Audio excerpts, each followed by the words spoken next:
उस शहीद का परिवार कित्थे हैगा जां उन्हां नूं असीं सांभिआ। सब तो वड्डी गल जिहड़ी आ ओह इह आ ਉਹਨਾਂ ਦੇ ਬੁੱਤਾਂ ਤੇ ਅਸੀਂ ਕਿੰਨੇ ਕਿੰਨੇ ਖਰਚੇ ਕਰ ਲਏ ਨੇ ਬੁੱਤ ਲਾਉਣ ਤੇ। ਬਿਲਕੁਲ ਡਾਕਟਰ ਸਾਹਿਬ ਅਵਤਾਰ ਸਿੰਘ ਖੰਡਾ ਜਿਨ੍ਹਾਂ ਦਾ ਅੰਤਿਮ ਸੰਸਕਾਰ ਜਿਹੜਾ ਆ ਉਹ ਹੋਣਾ ਸੀਗਾ ਯੂਕੇ ਦੇ ਵਿੱਚ।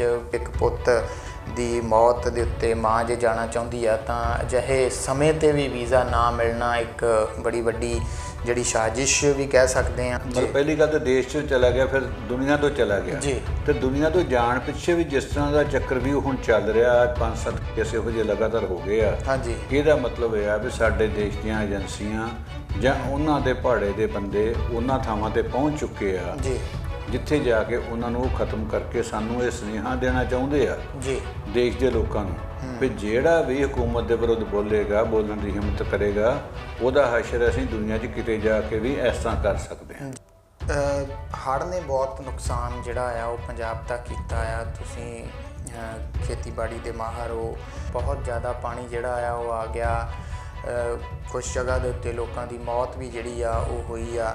ਮੁੱਖ ਤੌਰ ਦੇ ਉੱਤੇ ਤੁਸੀਂ ਕੀ ਸਮਝਦੇ ਹੋ ਇਸ ਸਾਰੀ ਘਟਨਾ ਨੂੰ, ਤੇ ਸਰਕਾਰੀ ਪੱਧਰ ਦੇ ਉੱਤੇ ਕੀ ਉਦਮ ਜਿਹੜੇ ਆ ਉਹ ਕੀਤੇ ਗਏ ਆ? ਗਿਲ ਸਾਹਿਬ, ਮੈਂ ਫਸਲਾਂ ਬੀਜਣ ਤੋਂ ਪਹਿਲਾਂ ਇਹਦੇ ਪਿਛੋਕੜ 'ਚ ਜਾਊਂਗਾ ਵੀ ਹੜ੍ਹ ਆਏ ਕਿਉਂ। ਜੀ। ਜੂਨ ਮਹੀਨੇ ਦੇ ਸ਼ੁਰੂ 'ਚ ਜਾਂ ਮਈ ਦੇ ਵਿੱਚ ਹੀ ਹਾਂਜੀ ਸਰਕਾਰ ਨਾਲ ਮੀਟਿੰਗਾਂ ਕੀਤੀਆਂ ਤੇ ਕਾਨਫਰੰਸ ਕਰਕੇ ਦੱਸਿਆ ਹਾਂਜੀ ਕਿ ਜਿਹੜਾ ਦਰਿਆ ਵਾ ਉਹਦੇ ਵਿੱਚ 9-9 ਫੁੱਟ ਸਿਲਟ ਆ ਗਈ ਆ, ਰੇਤ ਵਿੱਚ ਜੰਮੀ ਹੋਈ ਆ। ਉਹ ਜਿਹੜਾ ਸਪੈਨ ਸੀ ਟੋਟਲ ਉਹ 23 ਫੁੱਟ ਦਾ ਸੀ ਬਚਾਈ। ਅੱਜ ਵੀ ਉੱਤੇ ਫੁੱਟਾਂ ਦੇ ਨਿਸ਼ਾਨ ਲੱਗੇ ਹੋਏ ਆ ਤੇ 9 ਫੁੱਟ ਤੱਕ ਥੱਲੇ ਮਿੱਟੀ ਭਰੀ ਹੋਈ ਆ ਜੀ। 9 ਤੋਂ ਲਾ ਕੇ 13 ਫੁੱਟ ਤੱਕ 4 ਫੁੱਟ ਪਾਣੀ ਦੇ ਬਹਾਅ ਦੀ ਥਾਂ ਬਚਿਆ। ਉਹਦੇ ਉੱਪਰ ਲੋਹੇ ਦੇ ਗਾਡਰ, ਕਿਉਂਕਿ ਉਹ ਪੁਲ ਜਿਹੜੇ ਬਣੇ ਹੋਏ ਅੰਗਰੇਜ਼ਾਂ ਦੇ ਵੇਲੇ ਦੇ ਬਣੇ ਹੋਏ ਆ ਜੀ। ਤੇ ਜਿਹੜੇ ਜਿੱਥੋਂ ਗਾਡਰ ਉਸ ਪੁਲ ਦੀ ਚਾਈ ਹੈ, ਪਾਣੀ ਲੰਘਣ ਦਾ ਲਾਂਘਾ 17 ਫੁੱਟੀ ਸੀ ਜੀ। ਸਰਕਾਰ ਦੇ ਨੋਟਿਸ 'ਚ ਲੈ ਦਿੱਤੀ। ਟੈਂਡਰ ਪ੍ਰਕਿਰਿਆ ਸ਼ੁਰੂ ਹੋ ਗਈ ਜੀ। ਟੈਂਡਰ ਪ੍ਰਕਿਰਿਆ ਸ਼ੁਰੂ ਕਰਦਿਆਂ ਉਹ ਦੇਣਾ ਆ ਗਿਆ। ਉਦੋਂ ਟੈਂਡਰ ਸ਼ੁਰੂ ਹੋ ਕੇ ਅਜੇ ਠੇਕੇਦਾਰ ਨੇ ਕੰਮ ਸ਼ੁਰੂ ਕੀਤਾ ਤੇ ਉਦੋਂ ਫਲੱਡ ਆ ਗਈ ਜੀ। ਜਿਹੜੀ ਹੁਣ 9 ਫੁੱਟ ਰੇਤ ਭਰੀ ਹੋਈ ਸੀ, ਮਿੱਟੀ ਭਰੀ ਹੋਈ, ਜੇ ਉਹ ਖਾਲੀ ਹੁੰਦੀ ਤੇ ਪਾਣੀ ਦਾ ਫਲੋ ਨਿਕਲ ਜਾਣਾ ਸੀ ਜੀ। ਉਹਦੇ ਨਾ ਆਉਣ ਕਰਕੇ ਡਾਫ ਲੱਗ ਗਈ।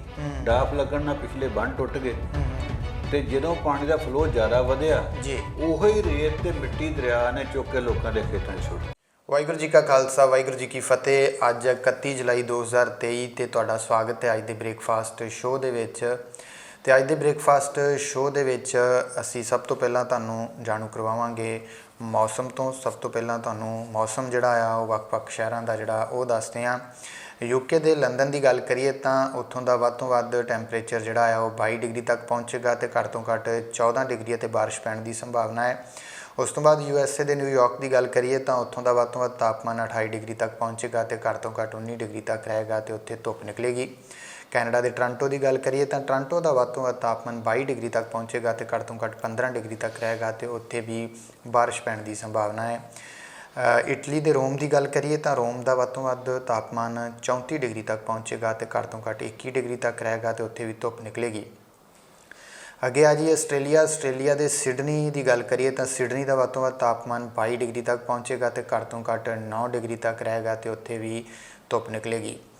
ਅੱਗੇ UAE ਦੇ ਦੁਬਈ ਦੀ ਗੱਲ ਕਰੀਏ ਤਾਂ ਦੁਬਈ ਦਾ ਵੱਧ ਤੋਂ ਵੱਧ ਤਾਪਮਾਨ 39 ਡਿਗਰੀ ਤੱਕ ਪਹੁੰਚੇਗਾ ਤੇ ਘੱਟ ਤੋਂ ਘੱਟ 31 ਡਿਗਰੀ ਰਹੇਗਾ ਤੇ ਉੱਥੇ ਵੀ ਧੁੱਪ ਨਿਕਲੇਗੀ। ਭਾਰਤ ਦੀ ਰਾਜਧਾਨੀ ਦਿੱਲੀ ਦੀ ਗੱਲ ਕਰੀਏ ਤਾਂ ਦਿੱਲੀ ਦਾ ਵੱਧ ਤੋਂ ਵੱਧ ਤਾਪਮਾਨ 34 ਡਿਗਰੀ ਤੱਕ ਪਹੁੰਚੇਗਾ ਤੇ ਘੱਟ ਤੋਂ ਘੱਟ 27 ਡਿਗਰੀ ਤੱਕ ਰਹੇਗਾ ਤੇ ਬੱਦਲਵਾੜੀ ਬਣੀ ਰਹੇਗੀ। ਪੰਜਾਬ ਦੀ ਰਾਜਧਾਨੀ ਚੰਡੀਗੜ੍ਹ ਦੀ ਗੱਲ ਕਰੀਏ ਤਾਂ ਚੰਡੀਗੜ੍ਹ ਦਾ ਵੱਧ ਤੋਂ ਵੱਧ ਤਾਪਮਾਨ 33 ਡਿਗਰੀ ਤੱਕ ਪਹੁੰਚੇਗਾ ਤੇ ਘੱਟ ਤੋਂ ਘੱਟ 27 ਡਿਗਰੀ ਤੱਕ ਰਹੇਗਾ ਤੇ ਇੱਥੇ ਗਰਜ ਦੇ ਨਾਲ ਬਾਰਿਸ਼ ਪੈਣ ਦੀ ਸੰਭਾਵਨਾ ਹੈ। ਗੁਰੂ ਨਗਰੀ ਅੰਮ੍ਰਿਤਸਰ ਦੀ ਗੱਲ ਕਰੀਏ ਤਾਂ ਅੰਮ੍ਰਿਤਸਰ ਦਾ ਵੱਧ ਤੋਂ ਵੱਧ ਤਾਪਮਾਨ ਅੱਜ 35 ਡਿਗਰੀ ਤੱਕ ਪਹੁੰਚੇਗਾ ਤੇ ਘੱਟ ਤੋਂ ਘੱਟ 28 ਡਿਗਰੀ ਤੱਕ ਰਹੇਗਾ ਤੇ ਬੱਦਲਵਾੜੀ ਬਣੀ ਰਹੇਗੀ। ਸਨਅਤੀ ਸ਼ਹਿਰ ਲੁਧਿਆਣਾ ਦੀ ਗੱਲ ਕਰੀਏ ਤਾਂ ਉੱਥੋਂ ਦਾ ਵੱਧ ਤੋਂ ਵੱਧ ਤਾਪਮਾਨ 34 ਡਿਗਰੀ ਤੱਕ ਪਹੁੰਚੇਗਾ ਤੇ ਘੱਟ ਤੋਂ ਘੱਟ 37 ਡਿਗਰੀ ਤੱਕ ਪਹੁੰਚੇਗਾ ਤੇ ਘੱਟ ਤੋਂ ਘੱਟ 34 ਡਿਗਰੀ ਤੱਕ ਰਹੇਗਾ ਤੇ ਉੱਥੇ ਵੀ ਤਿੱਖੀ ਧੁੱਪ ਨਿਕਲੇਗੀ। ਅੱਗੇ ਗੱਲ ਕਰ ਲਈਏ ਜਲੰਧਰ ਦੀ ਤਾਂ ਜਲੰਧਰ ਦਾ ਵੱਧ ਤੋਂ ਵੱਧ ਤਾਪਮਾਨ 34 ਡਿਗਰੀ ਤੱਕ ਪਹੁੰਚੇਗਾ ਤੇ ਘੱਟ ਤੋਂ ਘੱਟ 27 ਡਿਗਰੀ ਤੱਕ ਰਹੇਗਾ ਤੇ ਧੁੱਪ ਨਿਕਲੇਗੀ। ਬਠਿੰਡਾ ਦਾ ਵੱਧ ਤੋਂ ਵੱਧ ਤਾਪਮਾਨ 35 ਡਿਗਰੀ ਤੱਕ ਪਹੁੰਚੇਗਾ ਤੇ ਘੱਟ ਤੋਂ ਘੱਟ 27 ਡਿਗਰੀ ਤੱਕ ਰਹੇਗਾ ਤੇ ਬੱਦਲਵਾੜੀ ਬਣੀ ਰਹੇਗੀ। ਇਸ ਤੋਂ ਬਾਅਦ ਦੇ ਵਿੱਚ ਤੁਹਾਡੇ ਨਾਲ ਸਾਂਝੇ ਕਰਦੇ ਹਾਂ ਕਰੰਸੀ ਰੇਟਸ ਸਾਂਝੇ ਕਰਨ ਤੋਂ ਪਹਿਲਾਂ ਤੁਹਾਨੂੰ ਦੱਸ ਦਈਏ ਕਿ ਤੁਸੀਂ ਕੋਈ ਵੀ ਟ੍ਰਾਂਜੈਕਸ਼ਨ ਕਰਨੀ ਆ ਤਾਂ ਡਬਲ ਚੈੱਕ ਜ਼ਰੂਰ ਕਰਨਾ ਇਹਨਾਂ ਰੇਟਸ ਨੂੰ, ਕਿਉਂਕਿ ਆਨਲਾਈਨ ਚੱਲਦੇ ਨੇ ਤੇ ਵਾਧੇ ਕਰਦੇ ਰਹਿੰਦੇ ਨੇ। UK ਦੇ ਪਾਉਂਡ ਦੀ ਗੱਲ ਕਰੀਏ ਤਾਂ ਉਸ ਦੀ ਕੀਮਤ ਇਸ ਵੇਲੇ 1 ਪਾਉਂਡ ਦੀ ਕੀਮਤ ਭਾਰਤੀ ਰੁਪਈਆਂ ਦੇ ਵਿੱਚ 105 ਰੁਪਏ 67 ਪੈਸੇ ਹੈ। USA ਦੇ ਡਾਲਰ ਦੀ ਗੱਲ ਕਰੀਏ ਤਾਂ 1 USA ਦੇ ਡਾਲਰ ਦੀ ਕੀਮਤ ਭਾਰਤੀ ਰੁਪਈਆਂ ਦੇ ਵਿੱਚ 82 ਰੁਪਏ 22 ਪੈਸੇ ਹੈ। ਕੈਨੇਡੀਅਨ ਡਾਲਰ ਦੀ ਗੱਲ ਕਰੀਏ ਤਾਂ 1 ਕੈਨੇਡੀਅਨ ਡਾਲਰ ਦੀ ਕੀਮਤ ਭਾਰਤੀ ਰੁਪਈਆਂ ਦੇ ਵਿੱਚ 62 ਰੁਪਏ 1 ਪੈਸੇ ਹੈ। ਆਸਟ੍ਰੇਲੀਅਨ ਡਾਲਰ ਦੀ ਕੀਮਤ ਜਿਹੜੀ ਆ ਉਹ ਭਾਰਤੀ ਰੁਪਈਆਂ ਦੇ ਵਿੱਚ 1 ਡਾਲਰ ਦੀ ਕੀਮਤ 54 ਰੁਪਏ 76 ਪੈਸੇ ਹੈ। ਸਿੰਗਾਪੁਰ ਦਾ 1 ਡਾਲਰ ਭਾਰਤੀ ਰੁਪਈਆਂ ਦੇ ਵਿੱਚ 61 ਰੁਪਏ 75 ਪੈਸੇ ਦਾ ਹੈ। ਯੂਰੋ ਦੀ ਗੱਲ ਕਰੀਏ ਤਾਂ 1 ਯੂਰੋ ਭਾਰਤੀ ਰੁਪਈਆਂ ਦੇ ਵਿੱਚ 90 ਰੁਪਏ 60 ਪੈਸੇ ਦਾ ਹੈ। UAE ਦੇ ਦਰਾਮ ਦੀ ਗੱਲ ਕਰੀਏ ਤਾਂ 1 UAE ਦਾ ਦਰਾਮ 22 ਰੁਪਏ 38 ਪੈਸੇ ਦਾ ਹੈ। ਤੇ ਕੁਵੈਤ ਦਾ ਦਿਨਾਰ ਦੀ ਗੱਲ ਕਰੀਏ ਤਾਂ 1 ਕੁਵੈਤ ਦਾ ਦਿਨਾਰ ਭਾਰਤੀ ਰੁਪਈਆਂ ਦੇ ਵਿੱਚ 268 ਰੁਪਏ 74 ਪੈਸੇ ਦਾ ਹੈ। ਸੋ ਇਹ ਸਨ ਕਰੰਸੀ ਰੇਟਸ ਤੇ ਇਹ ਰੇਟਸ ਜਿਹੜੇ ਅਸੀਂ ਤੁਹਾਨੂੰ ਦੱਸੇ ਆ। ਜੇਕਰ ਤੁਸੀਂ ਕੋਈ ਟ੍ਰਾਂਜੈਕਸ਼ਨ ਕਰਨੀ ਹੈ, ਕਿਸੇ ਨੂੰ ਪੈਸੇ ਭੇਜਣੇ ਆ ਜਾਂ ਮੰਗਵਾਉਣੇ ਆ ਤੇ ਇਹਨਾਂ ਰੇਟਸ ਨੂੰ ਦੁਬਾਰਾ ਚੈੱਕ ਕਰਕੇ ਹੀ ਤੁਸੀਂ ਕੋਈ ਟ੍ਰਾਂਜੈਕਸ਼ਨ ਕਰਿਓ। ਸੋ ਇਸ ਤੋਂ ਬਾਅਦ ਦੇ ਵਿੱਚ ਅਸੀਂ ਤੁਹਾਨੂੰ ਕੁਝ ਖਬਰਾਂ ਤੋਂ ਜਾਣੂ ਕਰਵਾਉਂਦੇ ਆ। ਮਨੀਪੁਰ ਘਟਨਾ ਨੂੰ ਲੈ ਕੇ ਵਿਰੋਧੀ ਧਿਰਾਂ ਮੌਜੂਦਾ BJP ਸਰਕਾਰ ਦੇ ਉੱਤੇ ਨਿਸ਼ਾਨੇ ਸਾਧ ਰਹੀਆਂ ਨੇ। ਵਿਰੋਧੀ ਧਿਰ ਗਠਜੋੜ ਇੰਡੀਆ ਦਾ ਵਫਦ ਜਿਹੜਾ ਆ ਉਹ ਮਨੀਪੁਰ ਦੇ ਰਾਜਪਾਲ ਨੂੰ ਮਿਲਿਆ ਹੈ ਤੇ ਉਹਨਾਂ ਨੇ ਕਿਹਾ ਹੈ ਕਿ ਦੇਸ਼ ਦੀ ਸੁਰੱਖਿਆ ਦੇ ਲਈ ਇਹ ਘਟਨਾ ਜਿਹੜੀ ਆ ਉਹ ਖਤਰਾ ਪੈਦਾ ਕਰ ਸਕਦੀ ਹੈ। ਭਾਰਤੀ ਪੁਲਾੜ ਖੋਜ ਸੰਗਠਨ ISRO ਨੇ ਸਿੰਗਾਪੁਰ ਦੇ 7 ਉਪਗ੍ਰਹਿ ਸਫਲਤਾਪੂਰਵਕ ਲਾਂਚ ਕੀਤੇ ਨੇ। ਪਾਕਿਸਤਾਨ ਦੇ ਵਿੱਚ ਸਿਆਸੀ ਰੈਲੀ ਦੇ ਦੌਰਾਨ ਧਮਾਕਾ ਹੋ ਗਿਆ ਅਤੇ 44 ਲੋਕਾਂ ਦੀ ਉਸ ਦੇ ਵਿੱਚ ਮੌਤ ਹੋਈ ਹੈ ਤੇ 200 ਤੋਂ ਵੱਧ ਲੋਕ ਜ਼ਖਮੀ ਨੇ ਤੇ ਕਈਆਂ ਦੀ ਹਾਲਤ ਗੰਭੀਰ ਦੱਸੀ ਜਾ ਰਹੀ ਹੈ। ਪੰਜਾਬ ਦੇ ਹੜ੍ਹ ਪ੍ਰਭਾਵਿਤ ਕਿਸਾਨਾਂ ਨੂੰ ਮਾਹਰਾਂ ਨੇ ਸਲਾਹ ਦਿੱਤੀ ਹੈ ਕਿ ਹੁਣ ਝੋਨਾ ਲਗਾਉਣ ਦਾ ਸਮਾਂ ਨਹੀਂ ਹੈ ਤੇ ਬਦਲਵੀਆਂ ਫਸਲਾਂ ਜਿਹੜੀਆਂ ਆ ਉਹ ਬੀਜੀਆਂ ਜਾਣ।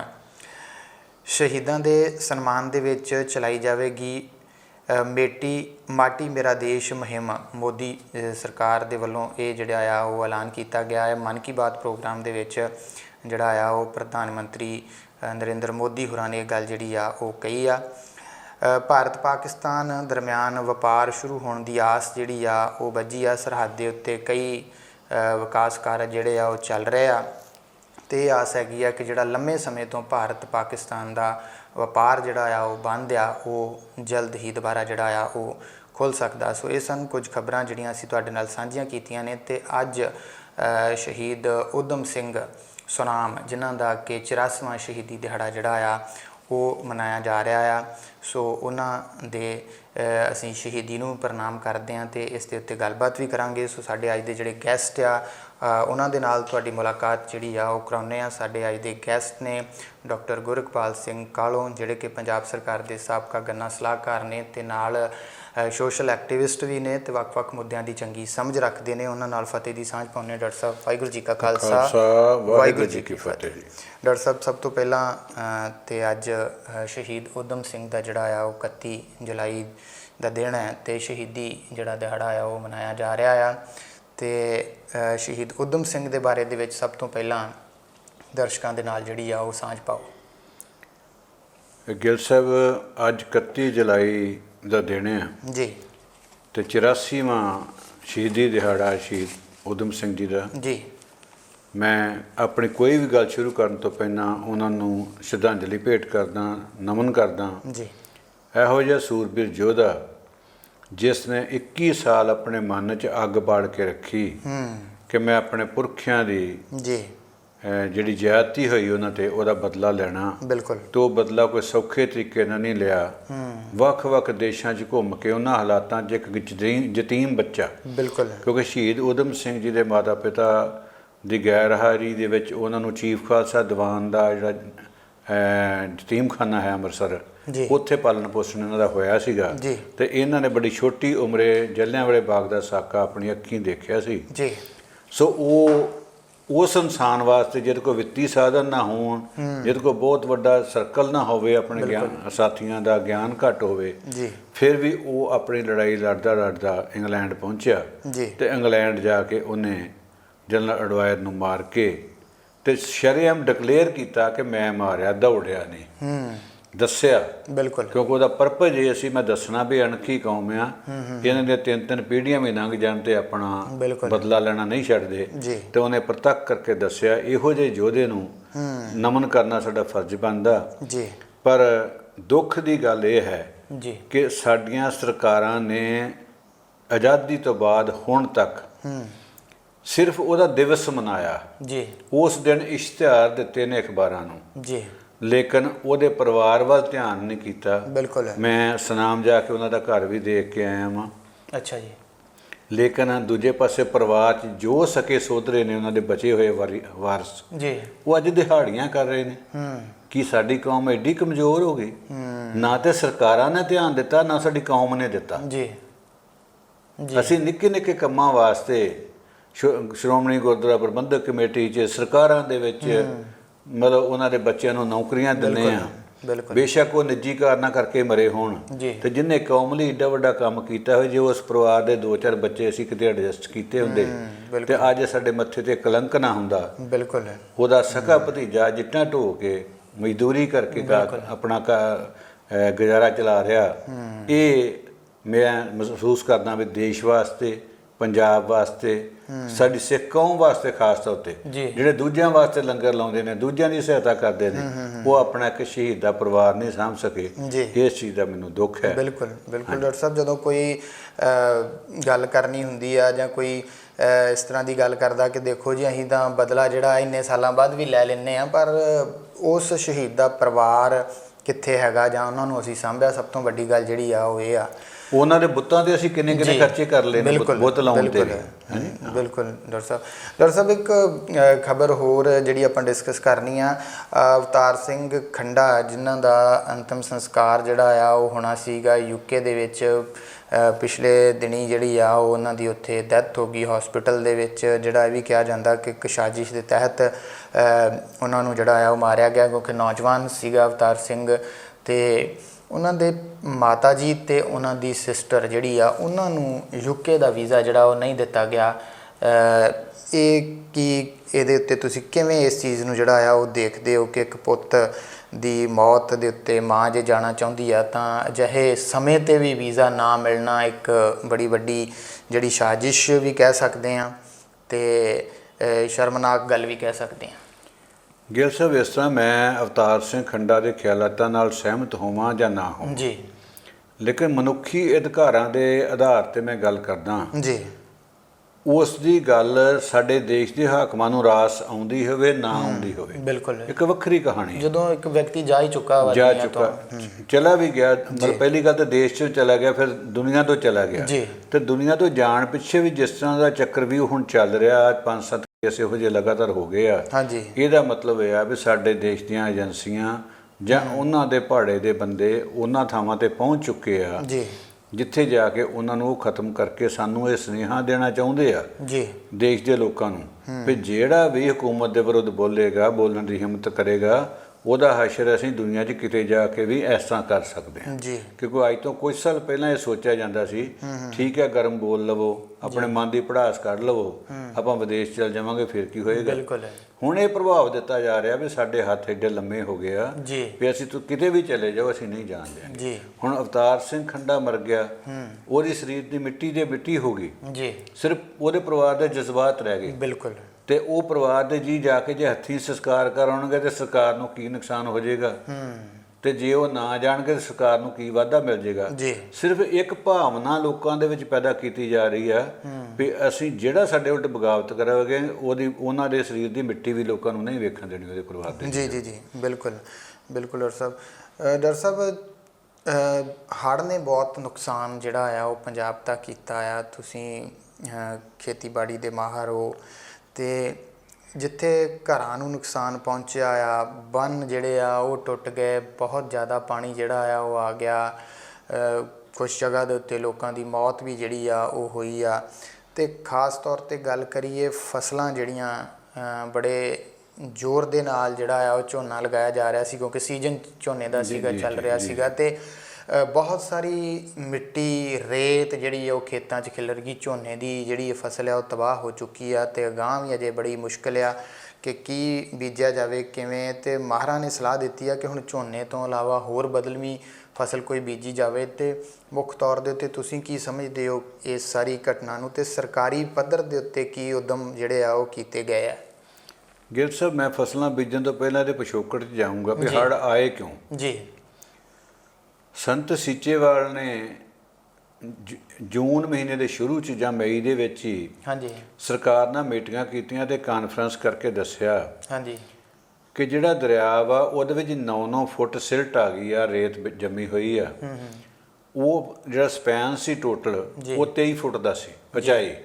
ਅੱਜ ਵੀ ਉੱਤੇ ਫੁੱਟਾਂ ਦੇ ਨਿਸ਼ਾਨ ਲੱਗੇ ਹੋਏ ਆ ਤੇ 9 ਫੁੱਟ ਤੱਕ ਥੱਲੇ ਮਿੱਟੀ ਭਰੀ ਹੋਈ ਆ ਜੀ। 9 ਤੋਂ ਲਾ ਕੇ 13 ਫੁੱਟ ਤੱਕ 4 ਫੁੱਟ ਪਾਣੀ ਦੇ ਬਹਾਅ ਲਈ ਥਾਂ ਬਚਿਆ। ਉਹਦੇ ਉੱਪਰ ਲੋਹੇ ਦੇ ਗਾਡਰ, ਕਿਉਂਕਿ ਉਹ ਪੁਲ ਜਿਹੜੇ ਬਣੇ ਹੋਏ ਅੰਗਰੇਜ਼ਾਂ ਦੇ ਵੇਲੇ ਦੇ ਬਣੇ ਹੋਏ ਆ ਜੀ, ਤੇ ਜਿਹੜੇ ਜਿੱਥੋਂ ਗਾਡਰ ਉਸ ਪੁਲ ਦੀ ਉਚਾਈ ਹੈ, ਪਾਣੀ ਲੰਘਣ ਦਾ ਲਾਂਘਾ 17 ਫੁੱਟ ਹੀ ਸੀ ਜੀ। ਸਰਕਾਰ ਦੇ ਨੋਟਿਸ 'ਚ ਲੈ ਦਿੱਤੀ, ਟੈਂਡਰ ਪ੍ਰਕਿਰਿਆ ਸ਼ੁਰੂ ਹੋ ਗਈ ਜੀ। ਟੈਂਡਰ ਪ੍ਰਕਿਰਿਆ ਸ਼ੁਰੂ ਕਰਦਿਆਂ ਉਹ ਦੇਣਾ ਆ ਗਿਆ।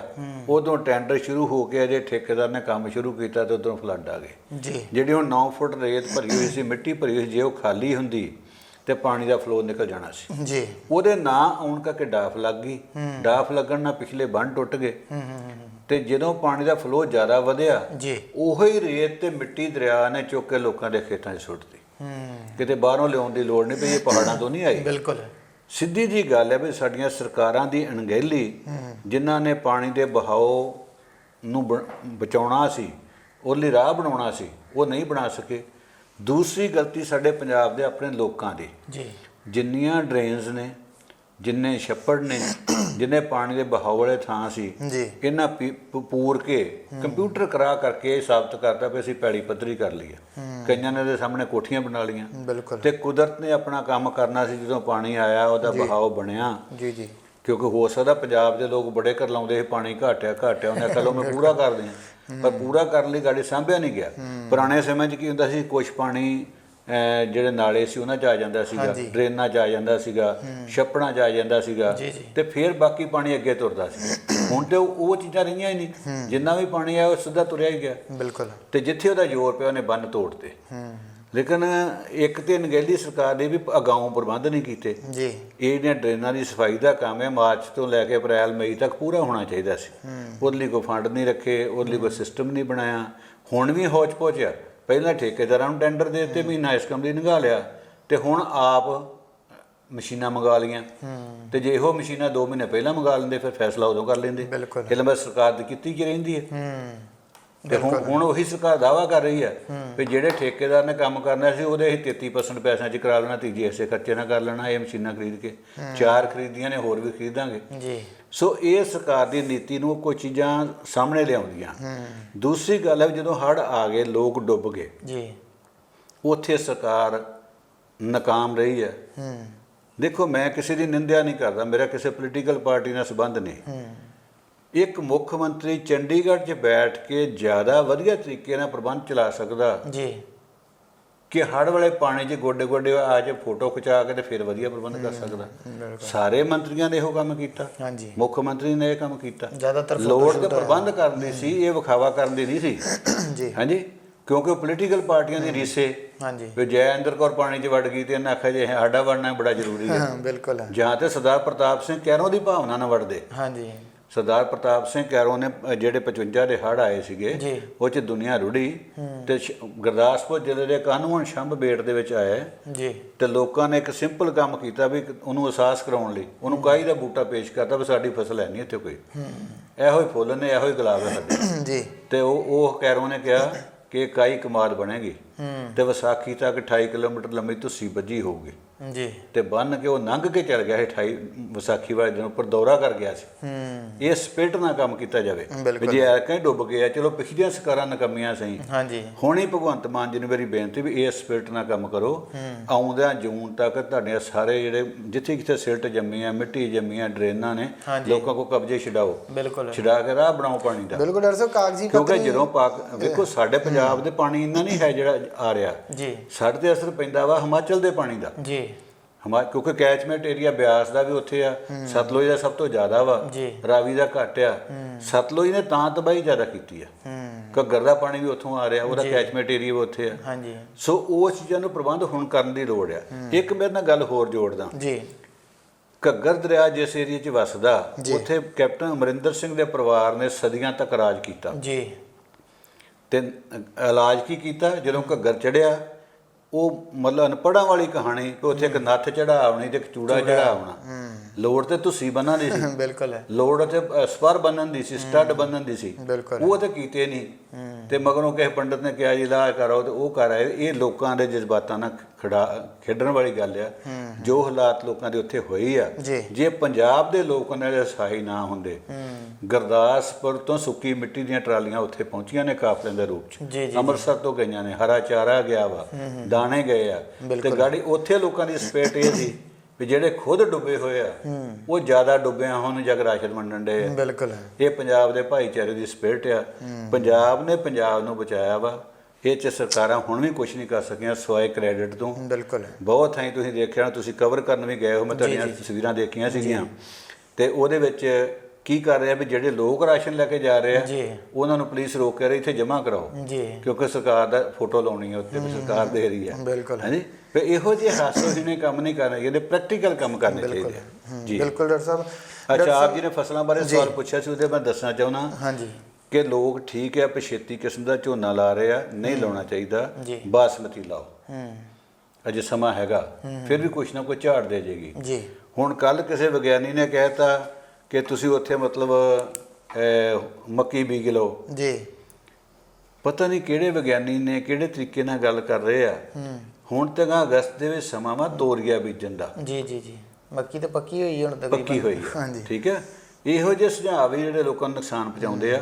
ਪਛੇਤਾ ਝੋਨਾ ਲਾਇਆ ਜਾ ਸਕਦਾ ਵਾ, ਬਾਸਮਤੀ ਲਾਈ ਜਾ ਸਕਦੀ ਆ, ਉਹਦੇ ਬਾਅਦ ਤੋਰੀਆ ਬੀਜਿਆ ਜਾ ਸਕਦਾ ਵਾ, ਤੋਰੀਏ ਦੇ ਵਿੱਚ ਹੀ ਮੁੜ ਕੇ ਸਰੋਂ ਮਿਕਸ ਕਰਕੇ ਬੀਜੀ ਜਾ ਸਕਦੀ ਆ, ਸਬਜ਼ੀਆਂ ਲਾਈਆਂ ਜਾ ਸਕਦੀਆਂ ਵਾ, ਫਿਰ ਕਣਕ ਲਈ ਵਾਹਣ ਤਿਆਰ ਕੀਤੇ ਜਾ ਸਕਦੇ ਆ। ਕਿਉਂਕਿ ਸਾਡੇ ਕੋਲ 2 ਮਹੀਨੇ ਨੇ ਗਾੜੀ, ਅਗਸਤ, ਸਤੰਬਰ, ਅਕਤੂਬਰ 'ਚ ਤੇ ਕਣਕ ਦੀ ਬਿਜਾਈ ਆ ਜਾਂਦੀ ਜੀ ਜੀ ਜੀ। ਬਿਲਕੁਲ, ਠੀਕ ਹੈ ਨਾ। ਇਹੋ ਜਿਹੀਆਂ ਫਸਲਾਂ 'ਤੇ ਜ਼ੋਰ ਦੇਣਾ ਚਾਹੀਦਾ, ਸੂਝਵਾਨੀ ਨਾਲ ਲੋਕਾਂ ਨੂੰ ਸੁਝਾਅ ਦੇਣੇ ਚਾਹੀਦੇ ਆ, ਕਾਹਲੀ ਨਹੀਂ ਦੇਣੇ ਚਾਹੀਦੇ, ਮਤਲਬ ਉਹਨਾਂ ਲੋਕਾਂ ਦਾ ਹੋਰ ਨੁਕਸਾਨ ਹੋ ਜਾਂਦਾ। ਸੋ ਕਿਸਾਨਾਂ ਨੂੰ ਚਾਹੀਦਾ ਵੀ ਇਹਨਾਂ ਚੀਜ਼ਾਂ ਵਾਸਤੇ ਤਿਆਰ ਰਹਿਣ ਕਿ ਜਿਹੜੀਆਂ ਇਹ ਫਸਲਾਂ ਬੀਜ ਕੇ ਮਹੀਨੇ ਇੱਕ ਦੂਜੇ ਵੇਖੋ ਫਾਇਦਾ ਕੀ ਹੋਏਗਾ। ਤੋਰੀਆ ਬੀਜਣਗੇ, ਤੋਰੀਏ ਦੀ ਫਸਲ ਬੜੇ ਥੋੜੇ ਸਮੇਂ 'ਚ ਪੱਕ ਜਾਂਦੀ, ਕਿਸਾਨਾਂ ਦੇ ਘਰਾਂ 'ਚ ਥੋੜੇ ਸਮੇਂ 'ਚ ਪੈਸੇ ਆ ਜਾਣਗੇ। ਉਸ ਦੇ ਬਾਅਦ ਦੂਜੀ ਸਰੋਂ ਦੀ ਫਸਲ ਉਹਦੇ ਵਿੱਚ ਹੀ ਹੋਈ, ਵਿੱਚੇ ਚੱਟਾ ਦੇ ਦੀਦਾ ਵੀ 2 ਚੀਜ਼ਾਂ ਫਸਲਾਂ ਇਕੱਠੀਆਂ ਬੀਜ ਲਈਆਂ, ਤੋਰੀਆ ਵੱਢ ਲਿਆ, ਸਰੋਂ ਵੱਧਦੀ ਰਹੇਗੀ। ਮਤਲਬ ਉਹਦੇ ਨਾਲ 2 ਫਸਲਾਂ ਆਉਣ ਨਾਲ ਸਾਡੇ ਘਰਾਂ ਦੇ ਗੁਜ਼ਾਰੇ ਜਿਹੜੇ ਮਾੜੇ ਮੋਟੇ ਜਿਹੜੀਆਂ ਕੰਧਾਂ ਕੋਠੇ ਡਿੱਗੇ ਆ ਉਹਨਾਂ ਨੂੰ ਮੁੜ ਕੇ ਅਸੀਂ ਗਾਰੇ ਨਾਲ ਖੜਾ ਕਰ ਸਕਦੇ ਹਾਂ। ਜੀ ਜੀ ਜੀ, ਬਿਲਕੁਲ। ਡਾਕਟਰ ਸਾਹਿਬ, ਇੱਕ ਜਿਹੜੀ ਬਾਸਮਤੀ ਇਹਨਾਂ ਦਿਨਾਂ 'ਚ ਲੱਗਦੀ ਹੁੰਦੀ, ਤੁਹਾਨੂੰ ਪਤਾ ਕਿ ਸਾਉਣ ਦੇ ਮਹੀਨੇ ਦੇ ਵਿੱਚ ਬਾਸਮਤੀ ਜ਼ਿਆਦਾ ਲੱਗਦੀ ਹੁੰਦੀ ਆ, ਉਹਦਾ ਚਾਂਸਸ ਹੈਗਾ ਜੇ ਕਿਤੇ? ਬਿਲਕੁਲ, ਮੈਂ ਉਹੀ ਕਹਿ ਰਿਹਾ ਵੀ ਬਾਸਮਤੀ ਬੀਜੀ ਜਾਵੇ, ਕਿਉਂਕਿ ਬਾਸਮਤੀ ਦੇ ਭਾਅ ਵੀ ਵਧਣੇ ਨੇ। ਪੰਜਾਬ 'ਚ ਬਹੁਤੀ ਫਸਲ ਰਹਿ ਕੇ ਮਾਰੀ ਗਈ ਆ, ਤੇ ਬਾਸਮਤੀ ਦੀ ਮੰਗ ਇੰਟਰਨੈਸ਼ਨਲ ਲੈਵਲ ਤੇ ਬਹੁਤ ਜ਼ਿਆਦਾ ਵਾ। ਉਹਦੇ ਚੰਗੇ ਭਾਅ ਲੱਗੇ, ਚੰਗੇ ਪੈਸੇ ਮਿਲਣ ਦੀ ਸੰਭਾਵਨਾ ਵਾ। ਤਾਂ ਮੈਂ ਕਹਿ ਰਿਹਾ ਬਾਸਮਤੀ ਨੂੰ ਪਹਿਲ ਦਿੱਤੀ ਜਾਵੇ। ਤੇਲ ਬੀਜਾਂ ਦੀ ਬੜੀ ਘਾਟ ਆ, ਤੇਲ ਬੀਜ ਚੰਗੇ ਭਾਅ ਤੇ ਵਿਕਦੇ ਨੇ, ਇਸ ਕਰਕੇ ਤੋਰੀਆ ਸਰੋਂ ਬੀਜ ਲੈਣ, ਮਤਲਬ ਸਬਜ਼ੀਆਂ ਲਗਾ ਲੈਣ। ਥੋੜੇ ਮਹੀਨੇ 2 ਮਹੀਨੇ ਸਬਜ਼ੀ ਆ ਜਾਂਦੀ ਆ। ਦੇਖੋ ਜਿੱਦਾਂ ਸਬਜ਼ੀਆਂ ਸਾਰੀਆਂ ਦੇ ਅਸਮਾਨੀ ਭਾਅ ਚੜੇ ਹੋਏ ਆ ਇਸ ਵੇਲੇ, ਰੇਟ ਬਹੁਤ ਜ਼ਿਆਦਾ। ਹਾਂਜੀ ਹਾਂਜੀ। ਫਿਰ ਇਹੋ ਜਿਹੇ ਜਿਵੇਂ ਕੱਲੇ ਜਿਵੇਂ ਤੁਹਾਨੂੰ ਆਪਣੀ ਪਲੈਨਿੰਗ ਕਰਨੀ ਪਏਗੀ, ਕਿਹੜੀ ਜ਼ਮੀਨ ਦੇ ਵਿੱਚ ਭਾਅ ਜ਼ਿਆਦਾ ਪਈ ਹੋਈ ਆ, ਕਿਹੜੀ ਜ਼ਮੀਨ 'ਚ ਰੇਤ ਪੈ ਗਈ ਆ, ਠੀਕ ਹੈ ਨਾ, ਕਿਹੜੀ ਜ਼ਮੀਨ 'ਚ ਪਾਣੀ ਜ਼ਿਆਦਾ ਖੜਾ ਵਾ, ਕਿਹੜੀ 'ਚ ਘੱਟ ਖੜਾ।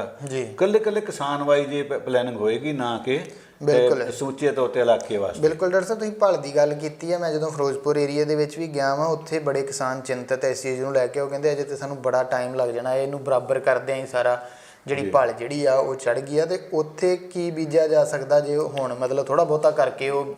ਗਿੱਲ ਸਾਹਿਬ, ਇਹਦੇ 'ਚ ਨਾ ਮੇਰਾ ਸੁਝਾਅ ਇਹ ਹੈ ਵੀ 2 ਤਰ੍ਹਾਂ ਦੀ ਪਹਿਲਾਂ ਜ਼ਮੀਨ ਵੇਖਣੀ ਪੈਂਦੀ ਹੈ ਜੀ। ਕੀ ਉੱਥੇ ਰੇਤ ਪਈ ਹੋਈ ਹੈ? ਜੇ ਰੇਤ ਪਈ ਤਾਂ ਉਹਦੇ ਚੁੱਕਣੀ ਪੈਣੀ ਹੈ ਜੀ, ਥੱਲੇ ਚੰਗੀ ਮਿੱਟੀ ਕੱਢਣੀ ਪੈਣੀ ਹੈ। ਜੇ ਉੱਥੇ ਭਲ ਪਈ ਹੋਈ ਹੈ ਜੀ, ਤੇ ਭਲ ਦੀ ਇੱਕ ਖਾਸੀਅਤ ਹੈ ਵੀ ਬਿਲਕੁਲ ਚੀਕਨੀ ਮਿੱਟੀ ਹੁੰਦੀ ਹੈ, ਮਹੀਨਾ ਆਪਣਾ ਮੋਇਸਚਰ ਨਹੀਂ ਛੱਡਦੀ, ਵਰਤਰ ਹੀ ਨਹੀਂ ਆਉਂਦੀ। ਹਾਂਜੀ, ਤੁਸੀਂ ਮਹੀਨਾ ਭਰ ਉਹ 'ਚ ਟਰੈਕਟਰ ਚਲਾਉਣ ਦੀ ਸੋਚ ਹੀ ਨਹੀਂ ਸਕਦੇ, ਧਸ ਜਾਣਗੇ ਥੱਲੇ। ਹਾਂਜੀ ਹਾਂਜੀ, ਠੀਕ ਹੈ ਨਾ।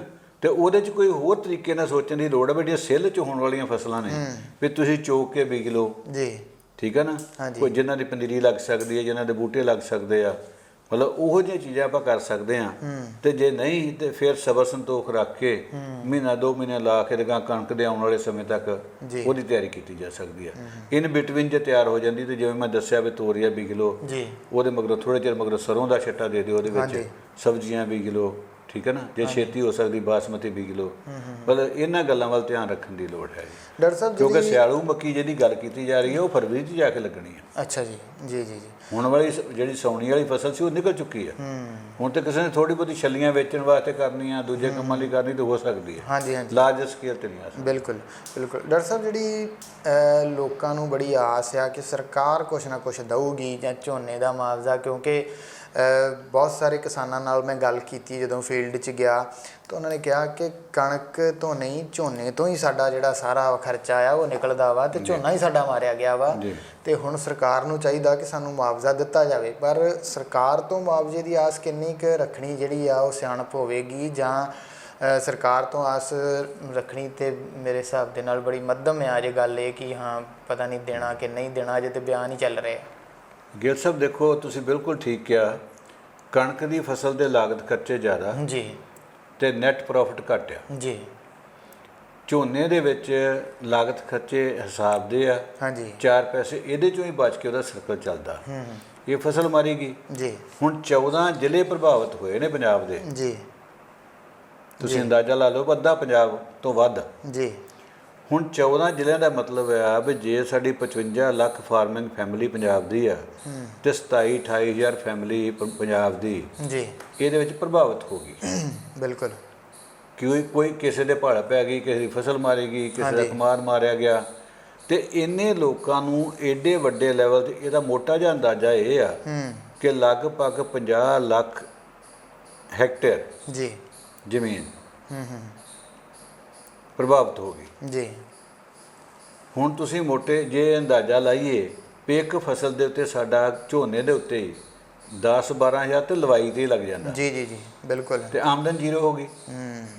ਠੀਕ ਹੈ, ਜੇ ਇਹਨੂੰ 20,000 ਰੁਪਇਆ ਕਿੱਲੇ ਦਾ ਮੁਆਵਜ਼ਾ ਵੀ ਦੇ ਤੇ ਸਰਕਾਰ ਨੂੰ ਟੋਟਲ ਤੁਸੀਂ ਆਪੇ ਲਾਓ ਵੀ ਕਿੰਨਾ ਚਾਹੀਦਾ ਜੀ। ਤੇ ਸਰਕਾਰ ਤੇ 1500 ਕਰੋੜ ਮੰਗ ਰਹੀ ਸੈਂਟਰ ਕੋਲੋਂ ਜੀ। 1500 ਕਰੋੜ ਨਾਲ ਤਾਂ 2 ਜ਼ਿਲ੍ਹੇ ਨਹੀਂ ਕਵਰ ਹੋਣਗੇ ਜੀ ਜਿੰਨੀ ਬਰਬਾਦੀ ਹੋ ਗਈ ਆ। ਇਹਦਾ ਐਸਟੀਮੇਟ ਨਹੀਂ ਸਹੀ ਲੱਗਾ। ਦੂਸਰੀ ਗੱਲ, ਸੈਂਟਰ ਸਰਕਾਰ ਪੰਜਾਬ ਨੂੰ ਸਪੋਰਟ ਕਰਦਾ ਨਹੀਂ ਕਰਦਾ ਇਹ ਗਾਂਹ ਦੀ ਗੱਲ। ਆਪਣੇ ਰਿਸੋਰਸਸ ਇਹਨਾਂ ਦੇ ਇਹ ਆ ਵੀ ਅਜੇ ਤੱਕ ਗਿਰਦਾਵਰੀ ਨਹੀਂ ਸਟਾਰਟ ਹੋਈ। ਜੀ।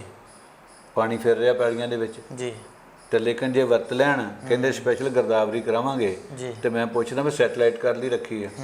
ਬਿਲਕੁਲ। ਉੱਥੋਂ ਹੀ ਮੋਟੇ ਅੰਦਾਜ਼ੇ ਲੱਗ ਜਾਂਦੇ ਆ। ਬਿਲਕੁਲ। ਹਾਂਜੀ। ਤੇ ਮੇਰਾ ਨਹੀਂ ਖਿਆਲ ਪੰਜਾਬ ਸਰਕਾਰ ਕੋਈ ਇਹਨਾਂ ਨੂੰ ਮੁਆਵਜ਼ਾ ਦੇ ਸਕੇਗੀ। ਕਦੀ ਇਹ ਕਿਹਾ ਜਾਂਦਾ ਸੀ ਜੀ ਕਿ ਗਰਦੌਰੀ ਕਰਨ ਤੋਂ ਪਹਿਲਾਂ 20,000 ਰੁਪਇਆ ਅਸੀਂ ਦਿਆਂਗੇ, ਗਰਦੌਰੀ ਫੇਰ ਕਰਾਂਗੇ। ਤੇ ਅੱਜ ਤੇ ਉਹਨਾਂ ਲੋਕਾਂ ਵਾਸਤੇ ਅਸੀਂ ਬੀਜ ਨਹੀਂ ਦੇ ਸਕਣ ਡੇ, ਉਹਨਾਂ ਲੋਕਾਂ ਨੂੰ ਰੋਟੀ ਨਹੀਂ ਦੇ ਸਕਣ ਡੇ, ਉਹਨਾਂ ਤੱਕ ਪਾਣੀ ਨਹੀਂ ਪਹੁੰਚ ਸਕਣ ਡਿਆ, ਪਹਿਲਾਂ ਇਹ ਗੱਲ ਉਹਨਾਂ ਦੇ ਪਸ਼ੂਆਂ ਦਾ ਚਾਰਾ ਨਹੀਂ ਪਹੁੰਚ ਰਿਹਾ। ਹਾਂਜੀ ਬਿਲਕੁਲ। ਪਹਿਲਾਂ ਬਹੁਤ ਸਾਰੇ ਸਾਧਨ ਹੋ ਸਕਦੇ ਸੀ। ਹਾਂਜੀ ਹਾਂਜੀ ਹਾਂਜੀ ਬਿਲਕੁਲ। ਤੇ ਇਹ ਮੇਰਾ ਨਹੀਂ ਖਿਆਲ ਵੀ ਇਹ ਪੂਰਾ ਭਰਪਾਈ ਹੋਊਗੀ, ਲੇਕਿਨ ਜੇ ਸਰਕਾਰ ਕੁਝ ਦੇ ਦੇਵੇ ਉਹਨਾਂ ਨੂੰ ਤੇ ਚਲੋ ਮਾੜਾ ਮੋਟਾ ਮਤਲਬ ਕਹਿ ਲਓ ਵੀ ਜੇ ਫੱਟੜ ਬਹੁਤਾ ਫੱਟੜ ਤੇ ਮਲਮ ਪੱਟੀ ਜੋਗੇ ਪੈਸੇ ਦੇ ਦੇਣ, ਹਾਂਜੀ ਰੋਟੀ ਖਾਣ ਜੋਗੇ ਹੋ ਜਾਣਗੇ ਉਹ। ਹਾਂਜੀ। ਇਹਨਾਂ ਪੰਜਾਬ ਦੇ ਲੋਕ ਜਿਹੜੇ ਵਿਹਲੜ ਕਈ ਥਾਵਾਂ ਤੇ ਖਾ ਰਹੇ ਆ, ਕਿਉਂ ਨਹੀਂ PDF ਦਾ ਅਨਾਜ ਸਾਰਾ ਉਧਰ ਨੂੰ ਸ਼ਿਫਟ ਕਰਤਾ ਜਾਂਦਾ। ਬਿਲਕੁਲ ਬਿਲਕੁਲ। ਉਹ ਵਿਪਤਾ 'ਚ ਪਏ ਨੇ, ਉਹ ਹੜ੍ਹ ਪੀੜਤ ਨੇ। ਹਾਂਜੀ। ਉਹ ਦੇ ਮਤਲਬ ਇਹ ਵੇਲੇ ਪੰਜਾਬ ਸਟੇਟ ਜਿਹੜੀ ਉਹਨੂੰ ਐਲਾਨ ਦੇਵੇ ਵੀ ਕੁਦਰਤੀ ਆਫਤ ਆਈ ਆ ਤੇ ਇੱਧਰਲਿਆਂ ਨੂੰ 2 ਮਹੀਨੇ ਬਾਅਦ ਵੀ ਦੇ ਦੇਣਗੇ ਜਿਹੜੇ ਚੰਗੇ ਭਲੇ ਬੈਠੇ ਆ ਨਾ, ਕੀ ਨੁਕਸਾਨ ਹੋ ਚੱਲੇ। ਬਿਲਕੁਲ। ਤੇ ਉੱਥੇ ਜਿੰਨੀਆਂ ਸਿੱਖ ਸੰਸਥਾਵਾਂ ਨੇ, ਜਿਨੇ NGOs ਨੇ, ਖਾਲਸਾ ਏਡ ਆ, ਸੰਤ ਮਹਾਂਪੁਰਖ ਨੇ ਲੱਗੇ ਹੋਏ, ਇਹ ਉੱਥੇ ਜੇ ਬੰਨ ਬੰਨਣ ਡਏ ਆ ਤੇ ਉਹ ਬੰਨਣ ਡਏ ਆ। ਜਾਨ ਜੋਖਮ 'ਚ ਪਾਇਆ ਤੇ ਕਿਸਾਨਾਂ ਨੇ ਆਪਣਾ ਪਾਇਆ ਵਾ। ਛੂਆਂ ਤੱਕ ਟਰੈਕਟਰ ਭੱਜੇ ਆ, ਭਰੇ ਪਾਣੀ, ਇੰਨੇ ਪਾਣੀ 'ਚੋਂ 7-7 8-8 ਫੁੱਟ ਪਾਣੀ 'ਚੋਂ ਲੰਘਣ ਡਏ ਆ ਤੇ ਫਿਰ ਵੀ ਬੋਲੇ ਸੋਨੇ ਹੱਲ ਲਾਉਂਦੇ ਹੋਏ ਰਾਸ਼ਨ ਲੈ ਕੇ ਜਾਣ ਡਏ ਉਹ ਲੋਕ ਆਪਣੇ ਭਰਾਵਾਂ ਨੂੰ ਪਹੁੰਚਾਉਣ ਵਾਸਤੇ। ਇਹ ਸਾਡੇ ਪੰਜਾਬੀਆਂ ਦੀ ਸਪਿਰਿਟ ਆ ਤੇ ਮੈਂ ਚਾਹੁੰਦਾ ਸ਼ਾਇਦ ਮੁਸੀਬਤਾਂ ਸਿੱਖਾਂ ਨੂੰ ਕੋਈ ਸਮਝਾਉਣ ਵਾਸਤੇ ਆ ਰਹੀਆਂ, ਪੰਜਾਬੀਆਂ ਨੂੰ ਸਮਝਾਉਣ ਲਈ ਆ ਰਹੀਆਂ। ਜੀ ਜੀ ਬਿਲਕੁਲ। ਹਾਂਜੀ। ਤੇ ਇਹ ਕਰ ਰਹੇ, ਲੇਕਿਨ ਮੈਨੂੰ ਇੱਕ ਦੁੱਖ ਵੀ ਹੈ ਜੀ ਵੀ ਪੰਜਾਬ ਦਾ ਹਿੰਦੂ ਭਾਈਚਾਰਾ ਜਿਨ੍ਹਾਂ ਦੀ ਖਾਸ ਤੌਰ ਤੇ ਸ਼ਿਵ ਸੈਨਾ ਜਿਹੜੀ ਦਮਗਜੇ ਮਾਰਨ ਵਾਲੀ ਸੀ ਤੇ ਕਲਾਕਾਰ ਭਾਈਚਾਰਾ, ਜੀ ਜੀ ਜੀ, ਇਹਨਾਂ ਨੇ ਇਹੋ ਜਿਹੀ ਦਾਨ ਸਾਰੇ ਦਿੱਤੇ ਆ ਪਰ ਇਹਨਾਂ ਚੁੱਪ ਦਾ ਦਾਨ ਹੀ ਬਖਸ਼ਤਾ। ਬਿਲਕੁਲ। ਹਾਂਜੀ ਡਾਕਟਰ ਸਾਹਿਬ, ਜਿੱਥੇ ਕਿਸਾਨਾਂ ਦੀ ਗੱਲ ਕੀਤੀ ਆ, ਦਿਹਾੜੀਦਾਰ ਕੰਮ ਆ ਬੜੀ ਮੁਸ਼ਕਲ ਦੇ ਵਿੱਚ ਆ। ਮੈਂ ਫਿਰੋਜ਼ਪੁਰ ਜਦੋਂ ਗਿਆ ਸੀਗਾ, ਬਹੁਤ ਸਾਰੇ ਲੋਕਾਂ ਦੇ ਨਾਲ ਗੱਲਬਾਤ ਕੀਤੀ, ਕਿਸਾਨਾਂ ਨਾਲ ਜਿਹੜੇ ਦਿਹਾੜੀ ਕਰਦੇ ਸੀ। ਉਹ ਕਹਿੰਦੇ ਕਿ ਇਸ ਏਰੀਆ ਦੇ ਵਿੱਚ ਪਾਣੀ ਆਉਣ ਕਰਕੇ ਇੱਥੇ ਹੁਣ ਕੰਮ ਹੀ ਨਹੀਂ ਹੈਗਾ ਤੇ ਅਸੀਂ ਕਿਵੇਂ ਸਰਵਾਈਵ ਜਿਹੜਾ ਉਹ ਕਰੀਏ, ਜਾਂ ਅਸੀਂ ਕਿਸੇ ਦੂਜੇ ਜ਼ਿਲ੍ਹੇ 'ਚ ਜਾ ਕੇ ਹੁਣ ਦਿਹਾੜੀ ਕਰੀਏ ਤੇ ਉੱਥੇ ਸਾਡਾ ਪੂਰਾ ਹੀ ਨਹੀਂ ਜਿਹੜਾ ਪੈਣਾ ਕਿ ਉੱਥੇ ਰਵਾਂਗੇ ਜਾਂ ਖਾਵਾਂਗੇ ਜਾਂ ਕਮਾਵਾਂਗੇ, ਕੀ ਕਰਾਂਗੇ, ਉਹ ਬੜੀ ਮੁਸ਼ਕਲ 'ਚ ਨੇ। ਗਿੱਲ ਸਾਹਿਬ ਦੇਖੋ, ਜਿਹੜਾ ਖੇਤ ਮਜ਼ਦੂਰ ਤੇ ਕਿਸਾਨ ਹੈ ਨਾ ਜੀ, ਇਹਦਾ 9 ਮਾਸ ਦਾ ਰਿਸ਼ਤਾ ਜੀ। ਖੇਤ ਦੇ ਵਿੱਚ ਕੰਮ ਹੈਗਾ, ਫਸਲ ਹੈਗੀ ਤੇ ਮਜ਼ਦੂਰ ਨੂੰ ਕੰਮ ਮਿਲਣਾ। ਜਦੋਂ ਫਸਲ ਨਹੀਂ, ਕੰਮ ਕਿੱਥੋਂ ਮਿਲਣਾ ਜੀ। ਕਿਸਾਨ ਦੀ ਜੇਬ 'ਚ ਪੈਸੇ ਨਹੀਂ, ਉਹ ਖੁਦ ਤੁਸੀਂ ਬੰਨ ਤੇ ਬੈਠਾ, ਉਹ ਕਿਸੇ ਦੀ ਕੀਮਤ ਕਰੂਗਾ, ਥੋੜੀ ਬਹੁਤ ਕਰ ਦੇਗਾ, ਜਿੰਨਾ ਕੁ ਲਗਾਓ ਹੋਏਗਾ ਉਹਦਾ ਨੇੜਤਾ ਹੋਏਗੀ। ਤੋ ਇਹਦੇ ਵਾਸਤੇ ਸਰਕਾਰ ਨੂੰ ਚਾਹੀਦਾ ਵੀ ਕਿਸਾਨਾਂ ਦੀ ਮਦਦ ਤੇ ਕਰੇ ਖੇਤ ਮਜ਼ਦੂਰਾਂ ਦੀ ਉਹਨਾਂ ਨੂੰ ਪਹਿਲਾਂ ਕਰੇ ਬਿਲਕੁਲ, ਕਿਉਂਕਿ ਉਹਨਾਂ ਕੋਲ ਤਾਂ ਕੋਈ ਹੋਰ ਸਾਧਨ ਹੀ ਨਹੀਂ ਹੈ। ਹਾਂਜੀ। ਉਹਨਾਂ ਜੋ ਕਮਾਉਣਾ ਸੀ ਉਹ ਰਾਤ ਨੂੰ ਖਾਣਾ ਸੀ। ਤੇ ਜੇ ਅੱਜ ਉਹ ਮਾੜਾ ਮੋਟਾ ਲੰਗਰਾਂ ਤੇ ਡਿਪੈਂਡ ਕਰ ਰਹੇ ਆ ਜਾਂ ਜਿਹੜੀ ਏਡ ਦਿੱਤੀ ਜਾ ਰਹੀ ਆ ਉਹਨਾਂ ਵਾਸਤੇ ਕਰ ਰਹੇ ਆ, ਮੈਂ ਤੇ ਬਾਹਰ ਦੇ ਸਿੱਖਾਂ ਨੂੰ ਇਹ ਅਪੀਲ ਕਰੂੰਗਾ ਵੀ ਤੁਸੀਂ ਬਾਕੀ ਦੇ ਕੰਮ ਫੇਰ ਕਰ ਲਿਓ। ਬੇਸ਼ੱਕ ਗੁਰਦੁਆਰਾ ਸਾਹਿਬ ਬਣਾ ਰਹੇ ਹੋ, ਬਾਅਦ ਚ ਬਣਾ ਲਿਓ। ਪਹਿਲਾਂ ਇਹ ਜੀਂਦੇ ਜਾਗਦੇ ਹਰਿਮੰਦਰ ਜਿਹੜੇ ਭੁੱਖੇ ਮਰ ਰਹੇ ਆ, ਜੀਆ ਜਾਨ ਵੇਖੋ 68 ਤੀਰਥ ਸਗਲ ਤੁਮ ਪੁੰਨ ਜੀ ਦਿਆ ਪ੍ਰਵਾਨ। ਡੰਗਰ ਭੁੱਖੇ ਮਰਨ ਦੇ ਆ, ਜੀ ਭੁੱਖੇ ਮਰਨ ਦੇ ਆ। ਅੱਜ ਕੱਲ ਦੇ ਦਿਨਾਂ 'ਚ ਟੈਂਟਾਂ 'ਚ ਰਹਿਣ ਦੇ ਇੰਨੀ ਤਪਸ਼ ਦੇ ਵਿੱਚ, ਜਿੱਥੇ ਨਾ ਕੋਈ ਪੱਖਾ ਨਾ ਬਿਜਲੀ, ਮੱਖੀ ਮੱਛਰ ਸੱਪ ਸਪੋਲੀਏ ਵਿੱਚ ਤੁਰੇ ਫਿਰਦੇ ਆ। ਪਹਿਲਾਂ ਤੇ ਇਹਨਾਂ ਦੀ ਮਦਦ ਕਰਨੀ ਬਣਦੀ ਹੈ। ਜੀ ਬਿਲਕੁਲ। ਡਾਕਟਰ ਸਾਹਿਬ, ਹੜ੍ਹਾਂ ਦਾ ਖਤਰਾ ਅਜੇ ਕਿੰਨਾ ਕੁ ਹੈਗਾ ਆ? ਕਿਉਂਕਿ ਸਾਉਣ ਦਾ ਮਹੀਨਾ ਚੱਲ ਰਿਹਾ, ਸਾਉਣ ਭਾਦੋਂ ਦੇ ਵਿੱਚ ਵੀ ਬਾਰਿਸ਼ਾਂ ਹੁੰਦੀਆਂ ਨੇ। ਜੇ ਬਾਰਿਸ਼ ਜ਼ਿਆਦਾ ਹੁੰਦੀ ਆ ਤਾਂ ਜਿਵੇਂ ਅਸੀਂ ਫਸਲਾਂ ਕਹਿ ਰਹੇ ਹਾਂ ਕਿ ਬਦਲਵੀਆਂ ਬੀਜੀਆਂ ਜਾ ਸਕਦੀਆਂ ਨੇ, ਪਰ ਖਤਰਾ ਅਜੇ ਅਸੀਂ ਕਹਿ ਸਕਦੇ ਕਿ ਟਲਿਆ ਨਹੀਂ। ਦੇਖੋ ਗਿੱਲ ਸਾਹਿਬ, ਪੰਜਾਬ ਦੇ ਵਿੱਚ ਬਹੁਤਾ ਮੀਂਹ ਦਾ ਸੰਭਾਵਨਾ ਇੰਨੀ ਹੈ ਨਹੀਂ ਵੀ ਜਿੰਨਾ ਅਸੀਂ ਡੁੱਬ ਜਾਾਂਗੇ। ਹਾਂਜੀ। ਅਸੀਂ ਡੁੱਬ ਰਹੇ ਹਾਂ ਹਿਮਾਚਲ ਦੇ ਪਾਣੀ ਨਾਲ। ਉੱਥੇ ਤਾਂ ਬੱਦਲ ਫਟ ਰਹੇ ਆ ਡਾਕਟਰ ਸਾਹਿਬ। ਬੱਦਲ ਫਟ ਰਹੇ ਆ, ਲਗਾਤਾਰ ਬਰਸਾਤ ਹੋ ਰਹੀ ਆ। ਉਹਨਾਂ ਦੇ ਬੜੇ ਛੋਟੇ ਡੈਮ ਨੇ, ਉਹ ਪਾਣੀ ਨਹੀਂ ਝੱਲ ਸਕਦੇ। ਜੇ ਉਹ ਰੋਕ ਵੀ ਲੈਂਦੇ ਸਿਲਟ ਜੰਮ ਜਾਏਗੀ, ਉਹਨਾਂ ਨੂੰ ਖੋਲ ਦਿੰਦੇ ਆ। ਖੋਲ ਕੇ ਅਖੀਰ ਪੰਜਾਬ 'ਚ ਆਉਣਾ। ਜਿੱਦਣ ਤੇ ਪੰਜਾਬ ਨੂੰ ਪਾਣੀ ਮੰਗਣ ਦੀ ਲੋੜ ਪੈਣੀ ਆ, ਉਹਦੇ ਨਾਲ ਆਖਣਾ ਵੀ ਨਹੀਂ ਤੁਹਾਡਾ ਹੱਕ ਨਹੀਂਗਾ। ਜਿੱਦਾਂ ਡੁੱਬਣ ਦੀ ਵਾਰੀ ਆ ਉਹਨਾਂ ਤੋਂ ਪੰਜਾਬ ਦੀ ਆਉਣੀ ਹੈ। ਤੇ ਜਿਨ੍ਹਾਂ ਨੂੰ ਸਾਡਾ ਵੱਡਾ ਦੁਸ਼ਮਣ ਗਰਦਾਨਦੇ ਆ ਪਾਕਿਸਤਾਨ ਨੂੰ, ਇੱਥੇ ਦੇ ਨੇ ਜਾ ਕੇ ਉਹ ਡੁੱਬਣੇ ਆ। ਤੇ ਉਹ ਤਾਂ ਵਿਚਾਰੇ ਫਿਰ ਦਰ ਖੋਲ ਕੇ ਬਹਿ ਗਏ, ਕਹਿੰਦੇ ਆਜੋ ਤੁਹਾਨੂੰ ਡੁੱਬਣ ਦਿੰਦੇ, ਦਰ ਖੋਲ ਦਿੰਦੇ ਆ। ਉਹਨਾਂ ਵੀ ਆਖਿਆ ਵੱਡਾ ਜਿਗਰਾ ਰੱਖਿਆ। ਹਾਂਜੀ। ਤੇ ਇਹਦੇ ਸੰਭਾਵਨਾ ਅਜੇ ਹੈਗੀ, ਕਿਉਂਕਿ ਮੌਸਮ ਦੇ ਜਿਹੜੇ ਮਾਹਰ ਨੇ ਉਹ ਪਛੀਨ ਗੋਈ ਕਰ ਰਹੇ ਆ ਵੀ ਸਾਰਾ ਇਹ ਬਰਸਾਤਾਂ ਜਿਹੜੀਆਂ ਪਹਿਲਾਂ ਨਾਲੋਂ ਜ਼ਿਆਦਾ ਹੋਣੀਆਂ ਵਾ।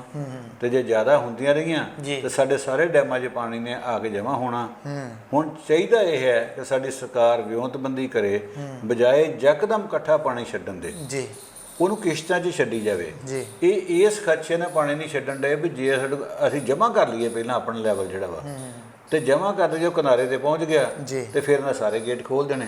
ਮੈਂ ਤੁਹਾਨੂੰ ਕੋਈ ਉਦਾਹਰਨ ਦਿੰਦਾ ਵੀ ਰਾਵੀ ਦੇ ਵਿੱਚ 60,000 ਕਿਊਸਕ ਪਾਣੀ ਰੋਜ਼ ਛੱਡ ਦਿਓ ਐਕਸਟਰਾ, ਉਹਦੇ ਕੰਢਿਆਂ ਤੋਂ ਪਾਣੀ ਬਾਹਰ ਨਹੀਂ ਆਏਗਾ।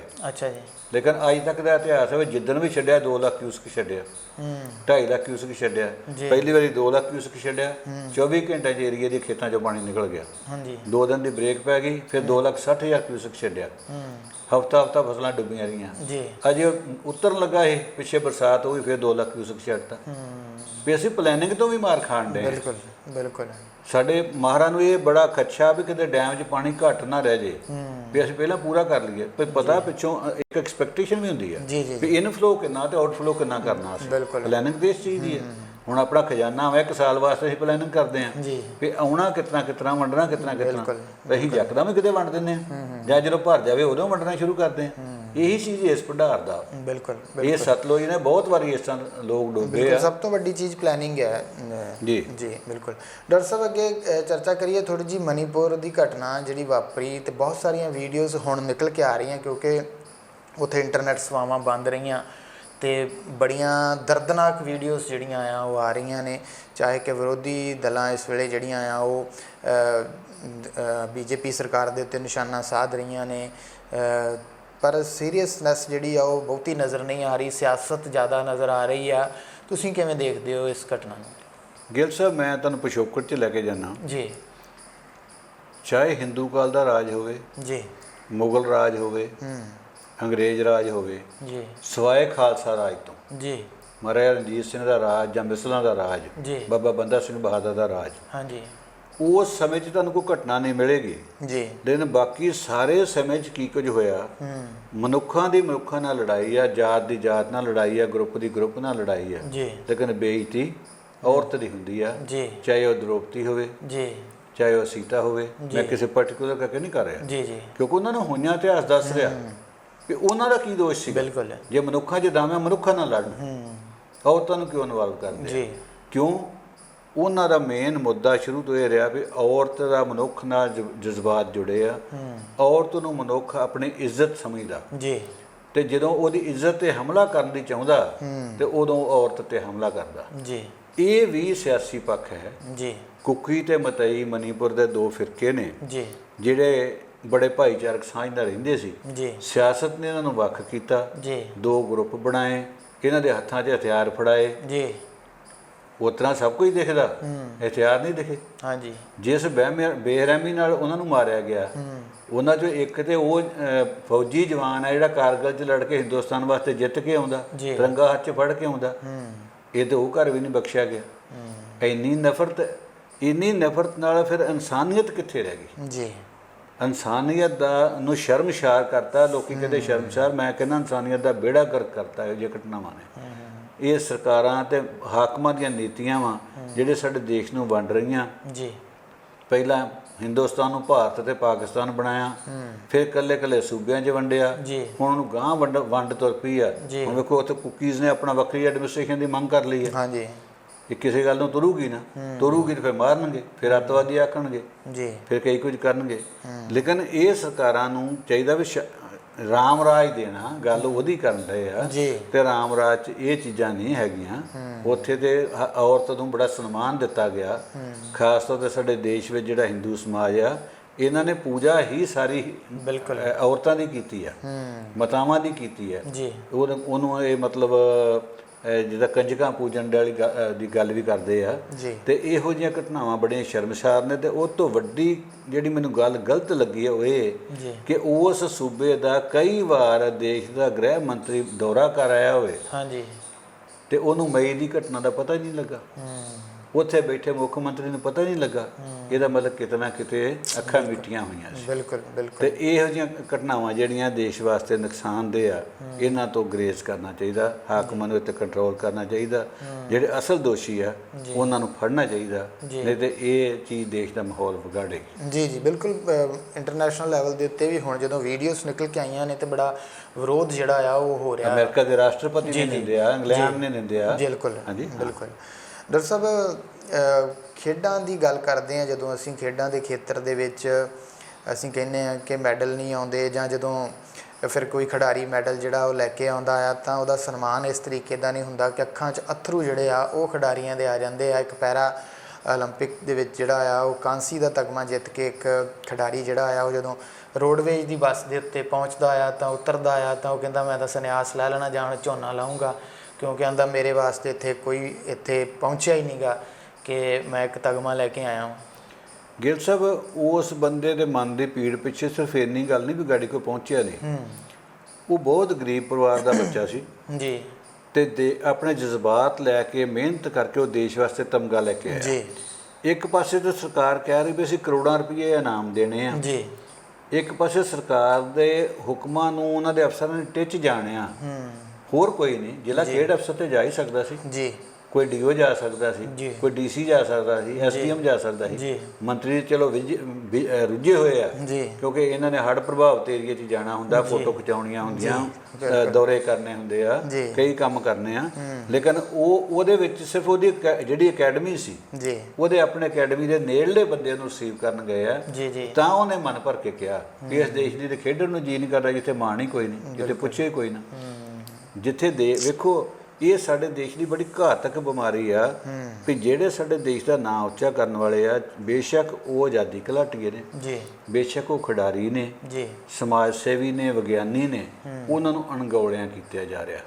ਮੈਂ ਤੁਹਾਡੀ ਗੱਲ ਨਾਲ ਇੱਕ ਗੱਲ ਛੋਟੀ ਜਿਹੀ ਜੋੜ ਦਿੰਦਾ ਹੋਰ ਕਿ ਇੱਕ ਆਜ਼ਾਦੀ ਘੁਲਾਟੀਆ ਜਿਹਨੇ ਸਨ 1921 ਦੇ ਵਿੱਚ ਜੀ ਸੈਸ਼ਨ ਜੱਜ ਦੀ ਨੌਕਰੀ ਛੱਡ ਕੇ ਇਹਦੇ ਆਜ਼ਾਦੀ ਮੂਵਮੈਂਟ 'ਚ ਹਿੱਸਾ ਲਿਆ ਜੀ, ਆਜ਼ਾਦੀ ਮੂਵਮੈਂਟ ਨੂੰ ਸਿਰੇ ਲਾਇਆ, ਸਾਰੀ ਉਮਰ ਸਾਦੇ ਕੱਪੜੇ ਲਿਬਾਸ 'ਚ ਰਹੇ, ਉਹਦੇ ਨਾਲ ਦੇ ਪੜ੍ਹੇ ਹੋਏ ਲੋਕ ਸੁਪਰੀਮ ਕੋਰਟਾਂ ਦੇ ਚੀਫ ਜਸਟਿਸ ਤੱਕ ਬਣੇ।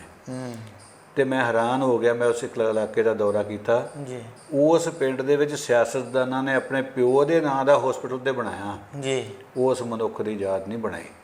ਤੇ ਜੇ ਲੋਕਾਂ ਕਿਹਾ ਤੇ 2 ਬੋਰਡ ਲਾ ਜਿਹੜੇ ਉਹਦੇ ਨਾਂ ਦੇ, ਤੇ ਉਹ 2 ਬੋਰਡਾਂ 'ਚੋਂ ਇੱਕ ਬੋਰਡ ਕੋਈ ਚੋਰੀ ਕਰਕੇ ਲੈ ਗਿਆ ਵੱਢ ਕੇ, ਤੇ ਇੱਕ ਨੂੰ ਭੁੰਜੇ ਸੁੱਟ ਕੇ, ਕਿਉਂਕਿ ਉਹ ਕਿਸੇ ਦੀ ਦੁਕਾਨ ਨੂੰ ਉਹਲਾ ਕਰਦਾ ਸੀ ਤੇ ਉਹਨੇ ਆਪਣੀ ਦੁਕਾਨ ਦਾ ਉੱਥੇ ਲਾ ਲਿਆ। ਇਹ ਸਾਡੀ ਮਾਨਸਿਕਤਾ ਬਣ ਗਈ। ਤੇ ਜਦੋਂ ਅਸੀਂ ਇਸ ਮਾਨਸਿਕਤਾ ਦੇ ਆ ਗਏ ਨਾ, ਫਿਰ ਅਸੀਂ ਨਾ ਦੇਸ਼ ਭਗਤ ਰਵਾਂਗੇ, ਨਾ ਅਸੀਂ ਸਿੱਖ ਕਿਰਦਾਰਾਂ ਦੇ ਮਾਲਕ ਰਵਾਂਗੇ, ਨਾ ਅਸੀਂ ਪੰਜਾਬੀ ਕਲਚਰ ਦੇ ਪਹਿਰੇਦਾਰ ਰਵਾਂਗੇ। ਠੀਕ ਹੈ ਨਾ। ਇਹ ਘਟਨਾਵਾਂ ਚਾਹੇ ਖਿਡਾਰੀਆਂ ਨਾਲ ਹੋਣ, ਚਾਹੇ ਦੇਸ਼ ਭਗਤਾਂ ਨਾਲ ਹੋਣ, ਇਹ ਸਾਡੇ ਨੈਤਿਕਤਾ ਨੂੰ ਗਿਰਾਵਟ ਵੱਲ ਜਾਣ ਦਾ ਇਸ਼ਾਰਾ ਦੇ ਰਹੀਆਂ। ਜੀ ਬਿਲਕੁਲ। ਡਾਕਟਰ ਸਾਹਿਬ, ਭਾਰਤੀ ਕੁੜੀਆਂ ਨੇ ਸਪੇਨ ਨੂੰ ਹਰਾ ਕੇ ਸਪੈਨਿਸ਼ ਹਾਕੀ ਫੈਡਰੇਸ਼ਨ ਟੂਰਨਾਮੈਂਟ ਜਿਹੜਾ ਆ ਉਹ ਜਿੱਤਿਆ ਹੈ। ਬੜੀ ਮਾਣ ਵਾਲੀ ਗੱਲ ਆ ਕਿ ਕੁੜੀਆਂ ਨੇ ਜਿਹੜਾ ਆ ਉਹ ਇਹ ਟੂਰਨਾਮੈਂਟ ਜਿਹੜਾ ਆ ਉਹ ਜਿੱਤਿਆ। ਕਿਵੇਂ ਦੇਖਦੇ ਹੋ? ਇਹ ਸ਼ੁਰੂਆਤੀ ਦੌਰ 'ਚ 2 ਮੈਚ ਭਾਰਤੀ ਹਾਕੀ ਕੁੜੀਆਂ ਨੇ ਡਰਾ ਖੇਡੇ ਸੀ ਜੀ, ਤੇ ਲੋਕ ਥੋੜ੍ਹੇ ਜਿਹੇ ਨਿਰਾਸ਼ ਸੀ ਕਿ ਵਧੀਆ ਖੇਡ ਦਾ ਪ੍ਰਦਰਸ਼ਨ ਨਹੀਂ ਹੋਇਆ। ਪਰ ਹਾਲਾਂਕਿ ਵੇਖੋ, ਦੋਨੇ ਹੀ ਟੀਮਾਂ ਸਪੇਨ ਤੇ ਇੰਗਲੈਂਡ ਬਹੁਤ ਤਗੜੀਆਂ ਟੀਮਾਂ ਨੇ, ਉਹਨਾਂ ਨਾਲ ਬਰਾਬਰੀ ਰਹਿਣਾ ਵੀ ਕੋਈ ਨਿੱਕੀ ਗੱਲ ਨਹੀਂ ਸੀ। ਪਰ ਹੁਣ ਜਦੋਂ ਆਖਰੀ ਸਟੇਜ ਵੱਲ ਨੂੰ ਗਿਆ ਵਾ ਟੂਰਨਾਮੈਂਟ, ਤੇ ਉੱਥੇ ਭਾਰਤੀ ਹਾਕੀ ਟੀਮ ਨੇ ਪਰਸੋਂ ਇੰਗਲੈਂਡ ਨੂੰ 3-0 ਨਾਲ ਹਰਾਇਆ। ਤੇ ਵੱਡੀ ਗੱਲ ਹੈ ਵੀ ਸਾਡੀ ਇੱਕੋ ਖਿਡਾਰਨ ਜਿਹੜੀ ਆ ਲਾਰੇਮ ਸੈਮੀ, ਉਹਨੇ 3 ਗੋਲ ਕਰਕੇ ਹੈਟ੍ਰਿਕ ਮਾਰੀ ਆ ਤੇ ਇੰਗਲੈਂਡ ਨੂੰ ਹਰਾ ਕੇ ਉਹ ਪੂਲ ਚੋਂ ਟੌਪ ਤੇ ਆਏ ਆ ਆਪਣੇ। ਤੇ ਹੁਣ ਸਪੇਨ ਨਾਲ ਮੈਚ ਹੋਇਆ ਉਹਨਾਂ ਦਾ ਆਖਰੀਲਾ ਮੈਚ, ਤੇ ਸਪੇਨ ਨੂੰ ਫਿਰ ਉਹਨਾਂ 3-0 ਨਾਲ ਹਰਾਇਆ, ਜਿਸ 'ਚ ਵੰਦਨਾ ਕਟਾਰੀਆ ਨੇ 1 ਗੋਲ ਕੀਤਾ ਵਾ, ਮੋਨਕਾ ਨੇ 1 ਕੀਤਾ ਤੇ ਉਦਤਾ ਜਿਹੜੀ ਆ ਉਹਨੇ 1 ਕੀਤਾ ਵਾ। ਇਹ ਦੇਸ਼ ਦਾ ਮਾਣ ਨੇ। ਮੈਂ ਕਹਿੰਦਾ ਚਲੋ ਦੇਸ਼ ਦੇ ਹਾਕਮਾਂ ਨੂੰ ਇਸ ਤਰੀਕੇ ਨਾਲ ਸਮਝ ਆ ਜੇ ਵੀ ਜੇ ਮਨੀਪੁਰ 'ਚ ਕਿਸੇ ਦੀ ਦੁਰਗਤੀ ਕੀਤੀ ਤੇ ਇੱਧਰ ਉਹੋ ਹੀ ਕੁੜੀਆਂ, ਉਹੋ ਹੀ ਔਰਤਾਂ ਸਾਡੇ ਦੇਸ਼ ਦਾ ਮਾਣ ਵਧਾ ਰਹੀਆਂ। ਇਹਨਾਂ ਦੀ ਖੇਡ ਦੀ ਬਦੌਲਤ, ਇਹਨਾਂ ਦੀ ਮਿਹਨਤ ਦੀ ਬਦੌਲਤ ਹੀ ਔਰਤ ਜਾਤ ਦੀ ਇੱਜ਼ਤ ਕਰਨੀ ਲੋਕਾਂ ਨੂੰ ਸਿਖਾ ਦੇਣ। ਜੀ ਬਿਲਕੁਲ। ਡਾਕਟਰ ਸਾਹਿਬ, ਪਿਛਲੇ ਦਿਨੀ ਸਰਕਾਰ ਨੇ ਜਿਹੜੇ ਟੀਚਰ ਆ ਉਹ ਟ੍ਰੇਨਿੰਗ ਵਾਸਤੇ ਸਿੰਗਾਪੁਰ ਵੀ ਭੇਜੇ, ਤੇ ਕੁਝ ਉਹ ਟੀਚਰ ਜਿਹੜੇ ਬੜੇ ਚਿਰ ਦੇ ਆਪਣੇ ਦਿਲਾਂ 'ਚ ਇਹ ਪੀੜ ਲੈ ਕੇ ਬੈਠੇ ਸੀਗੇ, ਅਸੀਂ ਕੱਚੇ ਆ ਜਾਂ ਸਾਡੀ ਤਨਖਾਹ ਘੱਟ ਆ, ਸਾਨੂੰ ਪੱਕਾ ਨਹੀਂ ਕੀਤਾ ਜਾ ਰਿਹਾ। ਉਹਨਾਂ ਨੇ ਵੱਖ-ਵੱਖ ਸਰਕਾਰਾਂ ਤੋਂ ਸਮੇਂ-ਸਮੇਂ ਦੇ ਉੱਤੇ ਕੁੱਟ ਵੀ ਖਾਧੀ ਜੀ, ਤੇ ਹੁਣ ਵੀ ਸੰਘਰਸ਼ ਜਿਹੜਾ ਉਹ ਲੜ ਕੇ ਤੇ ਆਖਰ ਨੂੰ ਅਨਾਉਂਸਮੈਂਟ ਹੋਈ। ਤੇ ਕੀ ਕੁਛ ਮਿਲਿਆ ਉਹਨਾਂ ਨੂੰ? ਕੁਝ ਪਾਰਟੀਆਂ ਜਿਹੜੀਆਂ ਵਿਰੋਧੀ ਧਿਰਾਂ ਉਹ ਤਾਂ ਕਹਿ ਰਹੀਆਂ ਨੇ ਕਿ ਉਹ ਕੱਚੇ ਦੇ ਕੱਚੇ ਹੀ ਨੇ, ਬਸ ਤਨਖਾਹਾਂ ਵਧਾਈਆਂ ਗਈਆਂ। ਜਾਂ ਤੁਸੀਂ ਕਿਵੇਂ ਦੇਖਦੇ ਹੋ ਇਸ ਖਬਰ ਨੂੰ? ਗਿੱਲ ਸਾਹਿਬ, ਤੁਹਾਨੂੰ ਯਾਦ ਹੋਵੇਗਾ ਆਪਾਂ ਇੱਕ ਪ੍ਰੋਗਰਾਮ ਇਕੱਠਿਆਂ ਕੀਤਾ ਸੀ ਜੀ। ਉਦੋਂ ਪੰਜਾਬ ਸਰਕਾਰ ਨੇ ਮਾਨਸਾ ਵਿਖੇ ਕੈਬਨਿਟ ਮੀਟਿੰਗ ਕੀਤੀ ਸੀ ਜੀ, ਜਿਹਦੇ 'ਚ ਫੈਸਲਾ ਹੋਇਆ ਸੀ ਜੀ। ਲੇਕਿਨ ਉਹ ਫੈਸਲਾ ਲਾਗੂ ਹੁੰਦਿਆਂ ਦੇਰ ਹੋਈ ਕਿਉਂਕਿ ਇਹਦੇ ਵਿੱਚ ਬਹੁਤ ਸਾਰੀਆਂ ਕਾਨੂੰਨੀ ਅੜਚਣਾਂ ਸੀ ਜੀ।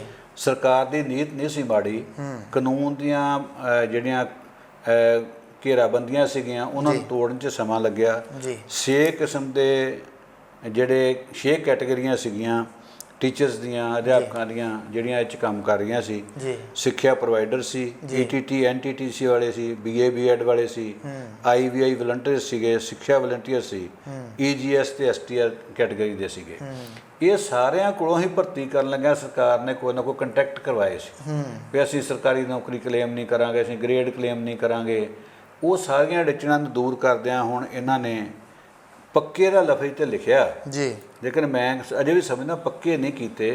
ਲੇਕਿਨ ਉਹਨਾਂ ਨੂੰ ਬਹੁਤ ਇੱਜ਼ਤਦਾਰ ਤਨਖਾਹਾਂ ਦੇ ਦਿੱਤੀਆਂ ਜੀ, ਹੋਰ ਉਹਨਾਂ ਦੇ ਫੈਸਿਲਿਟੀਜ਼ ਉਹ ਦੇ ਦਿੱਤੀਆਂ ਵਾ।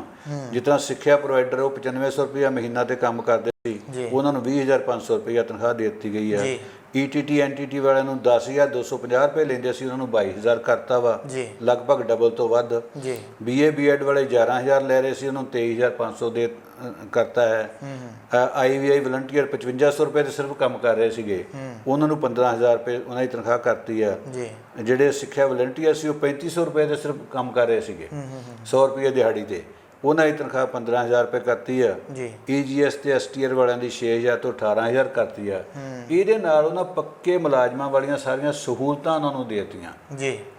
ਬੇਸ਼ੱਕ ਉਹਨਾਂ 'ਚੋਂ ਕਿਸੇ ਦੀ ਉਮਰ ਲੰਘ ਗਈ ਆ, ਕਿਸੇ ਦੀ ਘੱਟ ਆ, ਕਿਸੇ ਦੀ ਵੱਧ ਆ, ਪਰ ਪ੍ਰਸੂਤੀ ਛੁੱਟੀ ਆ, ਬਾਕੀ ਛੁੱਟੀਆਂ ਦਾ ਵਾ, ਮੈਡੀਕਲ ਕਲੇਮ ਦਾ ਵਾ, ਉਹ ਸਾਰੀਆਂ ਫੈਸਿਲਿਟੀ ਦੇ ਦਿੱਤੀਆਂ। ਪਰ ਤੁਸੀਂ ਅਜੇ ਇਹਨਾਂ ਨੂੰ ਪੱਕੇ ਨਾ ਗਿਣੋ ਕਿਉਂਕਿ ਪੱਕਿਆਂ ਵਾਲਾ ਗ੍ਰੇਡ ਨਹੀਂ ਲਾਗੂ ਹੋਇਆ। ਜੀ ਬਿਲਕੁਲ। ਜਿਸ ਦਿਨ ਇਹ ਪੂਰੀ ਤਰ੍ਹਾਂ ਪੱਕੇ ਹੋਣਗੇ, ਇਹਨਾਂ 'ਚੋਂ ਹਰ ਇੱਕ ਦੀ ਤਨਖਾਹ ਘੱਟੋ ਘੱਟ 35000 ਰੁਪਇਆ ਹੋਏਗੀ, ਇਸ ਤੋਂ ਵੱਧ ਹੋਏਗੀ। ਤੇ ਫਿਰ ਵੀ ਚਲੋ ਮੈਂ ਕਹਿੰਦਾ ਵੀ ਸਰਕਾਰ ਨੇ ਜੇ ਕੁਛ ਕੈਟੇਗਰੀਆਂ ਦੀ ਦੂਣੀ, ਕੁਛ ਦੀ 3 ਗੁਣਾ ਕਰਤੀ। ਹੁਣ 5500 ਤੋਂ 15000 ਕਰਨੀ 3 ਗੁਣਾ ਹੋ ਜਾਂਦੀ ਹੈ, 3500 ਤੋਂ 15000 ਕਰਨੀ ਇਹ 4-5 ਗੁਣਾ ਹੋ ਜਾਂਦੀ ਆ, 6000 ਤੋਂ 18000 ਕਰਨੀ 3 ਗੁਣਾ ਹੋ ਜਾਂਦੀ ਹੈ। ਇਹ ਬੜੀ ਵੱਡੀ ਰਾਹਤ ਹੈ ਉਹਨਾਂ ਵਾਸਤੇ, ਪਰ ਇਹ ਉਹਨਾਂ ਦੇ ਸੰਘਰਸ਼ ਨੂੰ ਸਲਾਮ ਆ। ਚਾਹੀਦਾ ਤੇ ਇਹ ਸੀ ਵੀ ਪ੍ਰੇਮ ਪਿਆਰ ਨਾ ਦੇ ਦਿੰਦੇ, ਤੇ ਜਿਵੇਂ ਆਪ ਜੀ ਨੇ ਕਿਹਾ ਵੀ ਹੁਣ ਕੁੱਟ ਘੱਟ ਖਾ ਕੇ ਵਿਚਾਰਿਆਂ ਨੂੰ ਮਿਲੀ ਆ, ਫਿਰ ਵੀ ਚਲੋ ਜ਼ਖਮਾਂ ਤੇ ਫੇਹਾ ਲੱਗਿਆ। ਤੇ ਸਰਕਾਰ ਦਾ ਇੱਕ ਚੰਗਾ ਕਦਮ ਆ ਇਹ। ਕੁਛ ਪੋਸਟਾਂ ਉਹਨਾਂ ਨਵੀਆਂ ਵੀ ਸਿਰਜੀਆਂ ਨੇ ਮਹਿਕਮਿਆਂ ਜਿੱਥੇ ਖਾਲੀ ਸੀਗੀਆਂ, ਹੈਲਥ ਡਿਪਾਰਟਮੈਂਟ ਦੇ ਵਿੱਚ ਵੀ, ਆਯੁਰਵੈਦਿਕ ਕਾਲਜਾਂ ਦੇ ਵਿੱਚ ਵੀ। ਇਹ ਵੀ ਇੱਕ ਚੰਗੇ ਕਦਮ ਨੇ, ਚੰਗੇ ਕਦਮਾਂ ਨੂੰ ਸਲਾਉਣਾ ਵੀ ਬਣਦਾ, ਤੇ ਜਿੱਥੇ ਘਾਟਾ ਹੋਣ ਉੱਥੇ ਸਾਨੂੰ ਉਹਨਾਂ ਦਾ ਕਿੰਤੂ ਵੀ ਕਰਨਾ ਬਣਦਾ। ਜੀ ਬਿਲਕੁਲ। ਡਾਕਟਰ ਸਾਹਿਬ ਇੱਕ ਚਰਚਾ ਚੱਲ ਰਹੀ ਹੈ ਕਿ ਪਾਕਿਸਤਾਨ ਦੇ ਨਾਲ ਵਪਾਰ ਜਿਹੜਾ ਬੜੇ ਚਿਰ ਦਾ ਬੰਦ ਪਿਆ ਆ ਉਹ ਦੁਬਾਰਾ ਜਿਹੜਾ ਆ ਉਹ ਸ਼ੁਰੂ ਹੋ ਸਕਦਾ ਆ ਤੇ ਉਹਦਾ ਕੀ ਫਾਇਦਾ ਜਿਹੜਾ ਮਿਲ ਸਕਦਾ, ਕਿਉਂਕਿ ਬਹੁਤ ਸਾਰੇ ਜਿਹੜੇ ਉੱਥੇ ਕੰਮ ਕਰਦੇ ਸੀ, ਕੁੱਲੀ ਸੀਗੇ ਜਾਂ ਹੋਰ ਬਹੁਤ ਸਾਰੇ ਲੋਕਾਂ ਨੂੰ ਰੁਜ਼ਗਾਰ, ਟਰਾਂਸਪੋਰਟਰ ਸੀਗੇ ਜਾਂ ਜਿਹੜੇ ਖਾਸ ਤੌਰ ਦੇ ਉੱਤੇ ਦਿਹਾੜੀਦਾਰ ਵਿਅਕਤੀ ਸੀਗੇ ਉੱਥੇ ਕੰਮ ਕਰਦੇ ਸੀ, 4 ਪੈਸੇ ਲਿਆਉਂਦੇ ਸੀ, ਉਹਨਾਂ ਨੂੰ ਵੀ ਨੁਕਸਾਨ ਹੋਇਆ, ਨਾਲ ਵਪਾਰੀਆਂ ਨੂੰ ਬੜਾ ਨੁਕਸਾਨ ਹੋਇਆ। ਤੇ ਹੁਣ ਆਸ ਬੱਝੀ ਆ ਕਿ ਉੱਥੇ ਦੁਬਾਰਾ ਕੁਝ ਕੰਸਟਰਕਸ਼ਨ ਜਿਹੜੀ ਆ ਉਹ ਹੋ ਰਹੀ ਆ ਤੇ ਦੁਬਾਰਾ ਕੰਮ ਜਿਹੜਾ ਆ ਉਹ ਵਪਾਰ ਦਾ ਸ਼ੁਰੂ ਹੋ ਸਕਦਾ ਆ। ਤੁਸੀਂ ਕੀ ਸਮਝਦੇ ਹੋ ਕਿੰਨਾ ਕੁ ਫਾਇਦਾ ਜਿਹੜਾ ਹੋ ਸਕਦਾ, ਕਿਉਂਕਿ ਨਫ਼ਰਤ ਜਿਹੜੀ ਆ ਉਹ ਰਾਜਨੀਤੀ ਨੇ ਇੰਨੀ ਕੁ ਫੈਲਾ ਦਿੱਤੀ ਆ ਕਿ ਝਟਪਟ ਹੀ ਫੈਸਲੇ ਲੈ ਲਏ ਜਾਂਦੇ ਆ ਕਿ ਬੰਦ ਤੇ ਬਸ ਬੰਦ। ਗਿੱਲ ਸਾਹਿਬ ਦੇਖੋ, ਮੈਂ ਇੱਕ ਅਰਥ ਸ਼ਾਸਤਰੀ ਹੋਣ ਦੇ ਨਾਤੇ, ਖੇਤੀ ਵਿਗਿਆਨੀ ਹੋਣ ਦੇ ਨਾਤੇ ਜੀ ਭੂਗੋਲਿਕ ਸਥਿਤੀਆਂ ਨੂੰ ਸਮਝਦਾ ਜੀ। ਭਾਰਤ ਤੇ ਪਾਕਿਸਤਾਨ ਜੁੜਵਾਂ ਦੇਸ਼ ਆ ਜੀ। ਕਦੀ ਵੀ ਨੇੜਲੇ ਦੇਸ਼ ਨਾਲ ਵਪਾਰ ਕਰਨਾ ਨੁਕਸਾਨਦੇਹ ਨਹੀਂ ਹੁੰਦਾ, ਬਿਹਤਰ ਹੁੰਦਾ ਜੀ। ਉਹਨੂੰ ਅਸੀਂ ਕਿਤੇ ਇਕਨੋਮਿਕਲੀ ਤਗੜਾ ਥੋੜਾ ਕਰ ਦੇਣ ਲੱਗੇ। ਉਹਨੇ ਆਪਣੀਆਂ ਫੌਜਾਂ ਦੇ ਖਰਚ ਕਰੀ ਜਾਣਾ, ਤੁਸੀਂ ਵੀ ਕਰੀ ਜਾਣਾ, ਉਹਨੇ ਵੀ ਏਜੰਸੀਆਂ ਰੱਖੀ ਜਾਣੀਆਂ, ਤੁਸੀਂ ਵੀ ਰੱਖੀ ਜਾਣੀਆਂ। ਬਿਲਕੁਲ ਬਿਲਕੁਲ। ਉਹਨਾਂ ਤੋਂ ਕੋਈ ਡਰ ਨਹੀਂ ਹੁੰਦਾ। ਸਾਡੇ ਲਾਗੇ 5-6 ਇਹੋ ਜਿਹੇ ਦੇਸ਼ ਨੇ ਜਿਨ੍ਹਾਂ ਦੇ ਕੋਲ ਮੂਲ ਅਨਾਜਾਂ ਦੀ ਘਾਟ ਆ, ਸਬਜ਼ੀਆਂ ਦੀ ਘਾਟ ਆ, ਫਲ ਦੀ ਘਾਟ ਆ, ਤੇ ਉਹਨਾਂ ਨੂੰ ਸਿਰਫ ਅਸੀਂ ਸਪਲਾਈ ਕਰ ਸਕਦੇ ਹਾਂ ਜੀ। ਅਫਗਾਨਿਸਤਾਨ ਹੋ ਗਿਆ, ਪਾਕਿਸਤਾਨ ਹੋ ਗਿਆ, ਨੇਪਾਲ ਹੋ ਗਿਆ, ਸ਼੍ਰੀਲੰਕਾ ਹੋ ਗਿਆ, ਇਹੋ ਜਿਹੇ ਦੇਸ਼ ਨੇ ਜਿਹੜੇ ਬੜੇ ਨੇੜੇ ਆ। ਈਵਨ ਅਰਬ ਕੰਟਰੀਜ਼ ਬਹੁਤ ਨੇੜੇ ਨੇ। ਬਿਲਕੁਲ। ਇੱਕ ਪਾਸੇ ਤੁਸੀਂ ਮੈਂ ਸੁਣ ਰਿਹਾ ਸੀਗਾ ਚਾਈਨਾ ਜਿਹੜਾ ਵਾ ਉਹਨੂੰ ਪਾਕਿਸਤਾਨ ਅੰਬ ਜਿਹੜੇ ਆ ਉਹ ਭੇਜ ਰਿਹਾ, ਕਿਉਂਕਿ ਉੱਥੇ ਦੀ ਖਾਸੀਅਤ ਹੈ। ਚਾਈਨਾ ਕਿ ਨਹੀਂ ਹੋ ਰਹੇ, ਪਾਕਿਸਤਾਨ 'ਚ ਹੋ ਰਹੇ ਆ। ਹਾਂਜੀ। ਵਰਲਡ ਵਪਾਰ ਦੀ ਗੱਲ ਚੱਲਣ ਡਈ ਆ ਵੀ ਵਰਲਡ ਦੇ ਤੇ ਗਲੋਬਲ ਮਾਰਕੀਟਿੰਗ ਇੱਕ ਹੋਣੀ ਚਾਹੀਦੀ ਆ। ਉਹਦੇ ਲਈ ਭਾਰਤਮਾਲਾ ਦੀਆਂ ਸੜਕਾਂ ਦਾ ਨਿਰਮਾਣ ਹੋ ਰਿਹਾ ਜੀ। ਤੇ ਫਿਰ ਐਡੀ ਸੌੜੀ ਸੋਚ ਰੱਖਣੀ ਵੀ ਪਾਕਿਸਤਾਨ ਨਾਲ ਵਪਾਰ ਨਹੀਂ ਕਰਨਾ, ਇੰਗਲੈਂਡ ਤੱਕ ਤੇ ਇਹ ਚੀਜ਼ ਪਹੁੰਚਾਉਣ ਦੀ ਕੋਸ਼ਿਸ਼ ਕਰ ਰਹੇ ਆ। ਹਾਂਜੀ। ਅਮਰੀਕਾ ਤੱਕ ਬਾਈ ਰੋਡ ਪਹੁੰਚਾਉਣ ਦੀ ਕੋਸ਼ਿਸ਼ ਕਰਾਂਗੇ, ਅਰਬ ਕੰਟਰੀਆਂ ਦੀ ਕਰਾਂਗੇ, ਤੇ ਜਿਹੜੇ ਦੇਸ਼ ਚੋਂ ਲੰਘ ਕੇ ਜਾਣਾ ਉਹਦੇ ਨਾਲ ਵਪਾਰ ਨਾ ਕਰਨਾ ਇੱਕ ਸੌੜੀ ਸਿਆਸੀ ਰਾਜਨੀਤੀ ਆ। ਕਿਉਂਕਿ ਸਾਡੇ ਦੇਸ਼ ਦੇ ਵਿੱਚ ਇੱਕ ਜਾਂ ਸਾਡੀ ਮਾਨਸਿਕਤਾ 'ਚ ਵੜ ਗਈ ਗੱਲ ਵੀ ਅਸੀਂ ਭਰਾ ਨੂੰ ਭਰਾ ਨਾਲ ਜ਼ਰੂਰ ਲੜਾ ਕੇ ਰੱਖਦੇ ਹਾਂ, ਸਾਡੇ ਸਮਾਜ ਵਾਲੇ ਲੋਕ ਜਾਂ ਚੌਧਰੀ ਲੋਕ ਜਿਹੜੇ ਆ, ਵੀ ਇਹ ਇਕੱਠੇ ਹੋ ਕੇ ਤੇ ਤਾਕਤ ਬਣ ਜੂਗੀ। ਤੇ ਇਹ ਬਾਹਰਲੇ ਦੇਸ਼ਾਂ ਦੀਆਂ ਪਾਲਿਸੀਆਂ, ਨੀਤੀਆਂ ਨੇ, ਕਿਉਂਕਿ ਹਿੰਦੁਸਤਾਨ ਦੇ ਵਿੱਚ ਵੀ ਜੇ ਹਾਕਮ ਖੜੇ ਕਰ ਰਿਹਾ ਤਾਂ ਕੋਈ ਬਾਹਰਲਾ ਦੇਸ਼ ਹੀ ਖੜੇ ਕਰ ਰਿਹਾ। ਜਿਹਨੂੰ ਜਿਹੜੀ ਪਾਰਟੀ ਨੂੰ ਸਪੋਰਟ ਕਰਨਾ, ਬਣਾਉਣਾ, ਇਹ ਉੱਤੋਂ ਹੀ ਚੱਲ ਰਿਹਾ ਕੰਮ, ਇੱਥੋਂ ਨਹੀਂ ਚੱਲ ਰਿਹਾ। ਉਹਦੀਆਂ ਨੀਤੀਆਂ ਨੇ। ਜੇ ਭਾਰਤ ਪਾਕਿਸਤਾਨ ਦਾ ਵਪਾਰ ਖੁੱਲ ਜਾਵੇ ਤੇ ਪੰਜਾਬੀਆਂ ਨੂੰ ਸੈਂਟਰ ਗਾੜੀ ਹੱਥ ਅੱਡਣ ਦੀ ਲੋੜ ਵੀ ਨਹੀਂ। ਅਸੀਂ ਭਰਾਵਾਂ ਵਾਂਗੂ ਵਪਾਰ ਵੀ ਕਰ ਸਕਦੇ ਹਾਂ, ਵਪਾਰੀਆਂ ਵਾਂਗੂ ਵਪਾਰ ਵੀ ਕਰ ਸਕਦੇ ਹਾਂ, ਮੁਨਾਫੇ ਵੀ ਕੱਢ ਸਕਦੇ ਹਾਂ, ਸੌਦੇ ਵੀ ਕਰ ਸਕਦੇ ਹਾਂ, ਤੇ ਸਾਡੀਆਂ ਜੇਬਾਂ ਵੀ ਖੁਸ਼ਹਾਲ ਹੋ ਸਕਦੀਆਂ ਵਾ। ਇੱਥੋਂ ਦੀ ਫਸਲ ਪੰਜਾਬੀਆਂ ਨੂੰ ਕੀ ਜ਼ਰੂਰਤ ਵੀ ਝੋਨਾ ਲਾਉਣ ਦੀ? ਇਹਨਾਂ ਦੀਆਂ ਸਬਜ਼ੀਆਂ ਨਹੀਂ ਪੂਰੀਆਂ ਹੋਣੀਆਂ ਜੇ ਪਾਕਿਸਤਾਨ ਨੂੰ ਚੱਲ ਪਈਏ, ਜੇ ਅਸੀਂ ਅਰਬ ਕੰਟਰੀ ਨੂੰ ਚੱਲ ਪਈਏ। ਕਈ ਸਾਲਾਂ ਤੋਂ ਡਰਾਈ ਪੋਰਟ ਦੀ ਮੰਗ ਹੋਣ ਡਈ, ਅੰਮ੍ਰਿਤਸਰ 'ਚ ਨਹੀਂ ਪੂਰੀ ਹੋਈ। ਮਤਲਬ ਇਹ ਸਰਕਾਰਾਂ ਦੀਆਂ ਨੀਤੀਆਂ 'ਚ ਕੁਝ ਕਹਿਣ ਲਈ ਹੋ ਰਿਹਾ ਤੇ ਕਰਨ ਲਈ ਵਿੱਚ ਕੁਝ ਹੋ ਰਿਹਾ। ਇਹ ਕਾਰਪੋਰੇਟ ਘਰਾਣੇ ਆ ਜਾਂ ਵਰਲਡ ਟ੍ਰੇਡ ਆਰਗੇਨਾਈਜੇਸ਼ਨ ਜਿਹੜੀ ਹੈਗੀ ਆ, ਹਾਂਜੀ, ਇਹ ਸਾਰੀਆਂ ਦੀਆਂ ਨੀਤੀਆਂ ਇਹ ਨੇ ਵੀ ਆਮ ਹਿੰਦੁਸਤਾਨ ਦਾ ਖਿੱਤਾ ਉਪਜਾਊ ਖਿੱਤਾ, ਜਰਖੇਜ਼ ਖਿੱਤਾ, ਪਾਕਿਸਤਾਨ ਦਾ ਜਰਖੇਜ਼ ਖਿੱਤਾ, ਉਹ ਚਾਹੁੰਦੇ ਨੇ ਵੀ ਇੱਥੇ ਦੀ ਖੇਤੀ ਵੀ ਹੋਵੇ, ਮਾਲ ਵੀ ਬਾਹਰ ਜ਼ਰੂਰ ਜਾਵੇ, ਪਰ ਜਾਵੇ ਵਪਾਰੀਆਂ ਰਾਹੀਂ ਜੀ। ਇੱਥੇ ਕਾਰਪੋਰੇਟ ਖੇਤੀ ਕਰਨ ਤੇ ਉਹਨਾਂ ਦੇ ਹੱਥ ਜਾਵੇ। ਇਹਨਾਂ ਲੋਕਾਂ ਨੂੰ ਘਸਿਆਰੇ ਬਣਾ ਕੇ ਹੀ ਰੱਖਣਾ ਹੈ, ਇਹਨਾਂ ਨੂੰ ਜ਼ਿਆਦਾ ਰੋਟੀ ਦੇਤੀ ਕਿਤੇ ਬਾਗੀ ਨਾ ਹੋ ਜਾਣਾ। ਇਹੋ ਜਿਹੀ ਨੀਤੀ ਜਿਹੜੀ ਆ ਇਹ ਮਤਲਬ ਕਦੀ ਬਹੁਤੀ ਲੰਬਾ ਸਰ ਨਹੀਂ ਚੱਲਦੀ, ਥੋੜਾ ਚਿਰ ਚੱਲਦੀ ਹੁੰਦੀ ਆ। ਭੁੱਖੇ ਵੀ ਬਗਾਵਤਾਂ ਨੂੰ ਉੱਠਦੇ ਆ। ਸੋ ਜੇ ਪਾਕਿਸਤਾਨ ਨਾਲ ਵਪਾਰ ਚੱਲੇ, ਸ਼੍ਰੀਲੰਕਾ ਨਾਲ ਵਪਾਰ ਚੱਲੇ, ਅਫਗਾਨਿਸਤਾਨ ਨਾਲ ਸਾਡਾ ਵਪਾਰ ਚੱਲੇ, ਨੇਪਾਲ ਨਾਲ ਚੱਲੇ, ਤੇ ਇਹ ਨੇੜਲੇ ਦੇਸ਼ਾਂ 'ਚ ਅਸੀਂ ਵਪਾਰ ਕਰੀਏ ਤੇ ਹਿੰਦੁਸਤਾਨ ਦੀ ਹਰ ਚੀਜ਼ ਦੀ ਖਪਤ ਜਿਹੜੇ ਘੱਟੋ ਘੱਟ ਸਮਰਥਨ ਮੁੱਲ ਆ ਉਹ ਤੋਂ ਉੱਤੇ ਜਾਵੇ, ਘੱਟ ਨਾ ਜਾਵੇ। ਸਾਡੀ ਪੰਜਾਬ ਦੀ ਮੱਕੀ ਆ, ਐਡਾ ਵਧੀਆ ਆਟਾ ਵਾ, ਇਹ ਤੇ ਸਾਰੇ ਦੇਸ਼ਾਂ ਵਾਲੇ ਮੰਗਣ ਡੇ। ਤੇ ਇੱਥੇ ਜਿਹੜੀ 2000 ਰੁਪਏ ਮੱਕੀ ਦੀ ਘੱਟੋ ਘੱਟ ਸਮਰਥਨ ਮੁੱਲ ਆ, ਵੇਖ ਰਹੀ ਹੈ 700-800 ਨੂੰ। ਮੂੰਗੀ ਸਸਤੀ ਵਿਕ ਰਹੀ ਆ। ਇਹ ਸਾਰੀਆਂ ਨੌਬਤਾਂ ਤਾਂ ਹੀ ਆ ਰਹੀਆਂ ਵੀ ਸਾਡੇ ਮਾਰਕੀਟਿੰਗ ਦੇ ਸੋਰਸਿਸ ਬੜੇ ਲਿਮਟਿਡ ਕਰਤੇ ਤੇ ਉਹਨਾਂ ਵਪਾਰੀਆਂ ਦੇ ਹੱਥ ਫੜਾਤੇ ਕਿ ਜਿੱਦਾਂ ਮਰਜ਼ੀ ਟਮਾਟਰ 300 ਰੁਪਏ ਕਿਲੋ ਕਰ ਦਿਓ, ਜਿੱਦਾਂ ਮਰਜ਼ੀ 20 ਰੁਪਏ ਕਿਲੋ ਕਰ ਦਿਓ। ਬਿਲਕੁਲ। ਡਾਕਟਰ ਸਾਹਿਬ, ਲਾਸਟ ਦੇ ਉੱਤੇ ਜਿਹੜੀ ਡਰੱਗ ਦੀ ਸਮੱਸਿਆ ਪੰਜਾਬ ਦੇ ਵਿੱਚ ਸੀਗੀ, ਨਵੀਂ ਸਰਕਾਰ ਤੋਂ ਬਾਅਦ ਦੇ ਵਿੱਚ ਤੁਹਾਨੂੰ ਕੀ ਲੱਗਦਾ ਵਾ ਕਿਵੇਂ ਕੋਈ ਘਟੀ ਆ ਜਾਂ ਅਜੇ ਵੀ ਪਰਨਾਲਾ ਉੱਥੇ ਦਾ ਉੱਥੇ ਆ? ਪਿਛਲੇ ਦਿਨੀ ਇੱਕ ਬੜੀ ਚਰਚਾ ਚੱਲੀ ਕਿ ਪ੍ਰਵਿੰਦਰ ਸਿੰਘ ਝੋਟਾ ਨਾਮ ਦਾ ਵਿਅਕਤੀ ਜਿਹੜਾ ਸਿੱਧੇ ਤੌਰ ਦੇ ਉੱਤੇ ਜਾ ਕੇ ਉਹਨਾਂ ਵਿਅਕਤੀਆਂ ਨੂੰ ਟਾਰਗੇਟ ਕਰਦਾ ਸੀ ਜਿਹੜੇ ਨਸ਼ਾ ਵੇਚਦੇ ਸੀਗੇ, ਉਹਨੂੰ ਫੜ ਕੇ ਜਿਹੜਾ ਆ ਉਹ ਜੇਲ੍ਹ ਦੇ ਵਿੱਚ ਸੁੱਟ ਦਿੱਤਾ।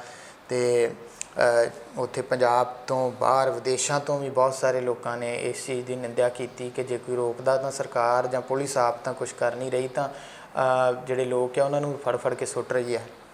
ਇਹ ਗਿੱਲ ਸਾਹਿਬ ਮੈਂ ਇਹ 'ਚ ਕਿਸੇ ਤੁਲਨਾ ਨਹੀਂ ਕਰਨੀ ਚਾਹੁੰਦਾ ਜੀ, ਤੇ ਨਾ ਧਾਰਮਿਕ ਕੱਟੜ ਲੋਕ ਇਸ ਗੱਲ ਨੂੰ ਉਸ ਪਾਸੇ ਲੈ ਕੇ ਜਾਣ। ਜੀ, ਜਿਹੜੀ ਮਨੁੱਖ ਦੀ ਲੜਾਈ ਆ ਉਹ ਸੱਚ ਤੇ ਝੂਠ ਤੇ ਰਹੀ ਹੈ। ਜੀ, ਸਿਆਸਤ ਝੂਠ ਤੇ ਚੱਲਦੀ ਹੈ, ਹਾਂਜੀ, ਇਨਸਾਨੀਅਤ ਸੱਚ ਤੇ ਚੱਲਦੀ ਹੈ, ਬਿਲਕੁਲ, ਮਨੁੱਖਤਾ ਸੱਚ ਤੇ ਚੱਲਦੀ ਹੈ।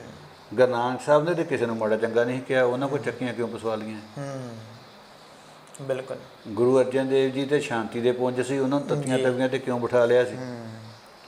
ਗੁਰੂ ਹਰਗੋਬਿੰਦ ਸਾਹਿਬ ਨੇ ਤੇ ਜਹਾਂਗੀਰ ਦਾ ਕੁਛ ਨਹੀਂ ਸੀ ਵਿਗਾੜਿਆ, ਸਿਰਫ ਉਹਦੇ ਜ਼ੁਲਮ ਨੂੰ ਆਖਿਆ ਵੀ ਆਹ ਜ਼ੁਲਮ ਨਾ ਕਰ, ਗੱਲ ਇੰਨੀ ਕੁ ਸੀ। ਬਿਲਕੁਲ। ਲੇਕਿਨ ਉਹ ਸਾਰੀ ਕਹਾਣੀ ਲੰਬੀ ਆ ਜੀ, ਵੀ ਗਏ ਤੇ ਚੰਗੇ ਕੰਮ ਪ੍ਰਾਹੁਣਚਾਰੀ ਵਾਸਤੇ ਗੁਰੂ ਹਰਗੋਬਿੰਦ ਸਾਹਿਬ, ਜੀ, ਤੇ ਸ਼ੇਰ ਨੇ ਅਟੈਕ ਕਰਤਾ ਜਹਾਂਗੀਰ ਤੇ ਗੁਰੂ ਹਰਗੋਬਿੰਦ ਸਾਹਿਬ ਨੇ ਡੱਕ ਕੇ ਸ਼ੇਰ ਵੱਢਤਾ। ਉਹਨੇ ਸਨਮਾਨ ਕੀਤਾ, ਚਾਹੀਦਾ ਤੇ ਇਹ ਵੀ ਸਨਮਾਨ ਹੀ ਕਰਨਾ ਬਣਦਾ, ਜਾਨ ਬਚਾਈ ਸੀ। ਉਹਦਾ ਇੱਕ ਵਜ਼ੀਰ ਸਵੇਰੇ ਕਹਿੰਦਾ ਬਾਦਸ਼ਾਹ ਸਮਝ ਲੱਗੀ ਆ? ਕੀ ਹੋਇਆ? ਕਹਿੰਦਾ ਕੀ ਹੋਇਆ, ਮੇਰੀ ਜਾਨ ਬਚਾਈ ਆ। ਕਹਿੰਦਾ ਨਹੀਂ ਨਹੀਂ, ਇਹ ਵੇਖ ਵੀ ਜਿਹਨੇ ਇੱਕ ਤਲਵਾਰ ਨਾਲ ਸ਼ੇਰ ਦੇ 2 ਟੋਟੇ ਕੀਤੇ, ਤੇਰੀ ਤਾਂ ਹੁਣ ਲਾਉਣ ਲੱਗਿਆ ਕਿੰਨਾ ਜੰਗ। ਤੇ ਇੰਨੀ ਗੱਲ ਪਿੱਛੇ ਜਹਾਂਗੀਰ ਨੇ ਉੱਥੋਂ ਹੀ ਕੈਦ ਕਰਕੇ ਗਵਾਲੀਅਰ ਭੇਜਿਆ। ਜੀ, ਇਹ ਸੱਚ ਝੂਠ ਦੀ ਲੜਾਈ ਹੈ, ਚਾਹੇ ਉਹ ਪਰਮਿੰਦਰ ਸਿੰਘ ਝੋਟਾ ਹੋਵੇ ਜਾਂ ਦੂਜਾ ਹੋਵੇ। ਜਿਸ ਨੇ ਸੱਚ ਬੋਲਿਆ ਜਾਂ ਜਿਸ ਨੇ ਬੋਲਣਾ, ਉਹ ਮੰਨ ਕੇ ਚੱਲੇ ਵੀ ਮੈਨੂੰ ਹਕੂਮਤ ਨੇ ਅੰਦਰ ਦੇਣਾ, ਉਹਨੇ ਕੋਈ ਮਾੜਾ ਨਹੀਂ ਕੀਤਾ। ਇਹ ਕਹਿੰਦੇ ਸੀ 24 ਘੰਟੇ ਹੀ ਨਸ਼ੇ ਬੰਦ ਕਰ ਦਾਂਗੇ, ਨਸ਼ੇ ਅੱਗੇ ਨੂੰ ਵੱਧ ਗਏ, ਇਹ 'ਚ ਕੋਈ ਰੌਲਾ ਨਹੀਂ। ਬਿਲਕੁਲ। ਪਿਛਲੀਆਂ ਸਰਕਾਰਾਂ 'ਚ ਵੀ ਕੋਈ ਨਹੀਂ ਘਟੇ, ਜਿਹੜੇ ਕਰਿੰਦੇ ਉਹਨਾਂ ਨਾਲ ਲੱਗੇ ਹੋਏ ਸੀ, ਜਿਹੜੇ ਕਦੀ ਕਿਸੇ ਵੇਲੇ ਕਾਂਗਰਸੀਆਂ ਦੇ ਘਰ ਗੇੜੇ ਮਾਰਦੇ ਸੀ, ਮੁੜ ਕੇ ਅਕਾਲੀਆਂ ਦੇ ਮਾਰਨ ਲੱਗ ਪਏ, ਉਹ ਹੁਣ ਇਹਨਾਂ ਦੇ MLA ਦੇ ਘਰਾਂ 'ਚ ਬੈਠੇ ਹੁੰਦੇ ਆ। ਸਰਕਾਰ ਚਾਹਵੇ ਇੱਕ ਦਿਨ 'ਚ ਰੋਕ ਸਕਦਾ, ਪਰ ਸਰਕਾਰ ਚਾਹੁੰਦੀ ਨਹੀਂ, ਕਿਉਂਕਿ ਸਮਗਲਰ, ਪੁਲਿਸ ਤੇ ਸਿਆਸਤ ਇੱਕ ਨੈਕਸਸ 'ਚ ਆ।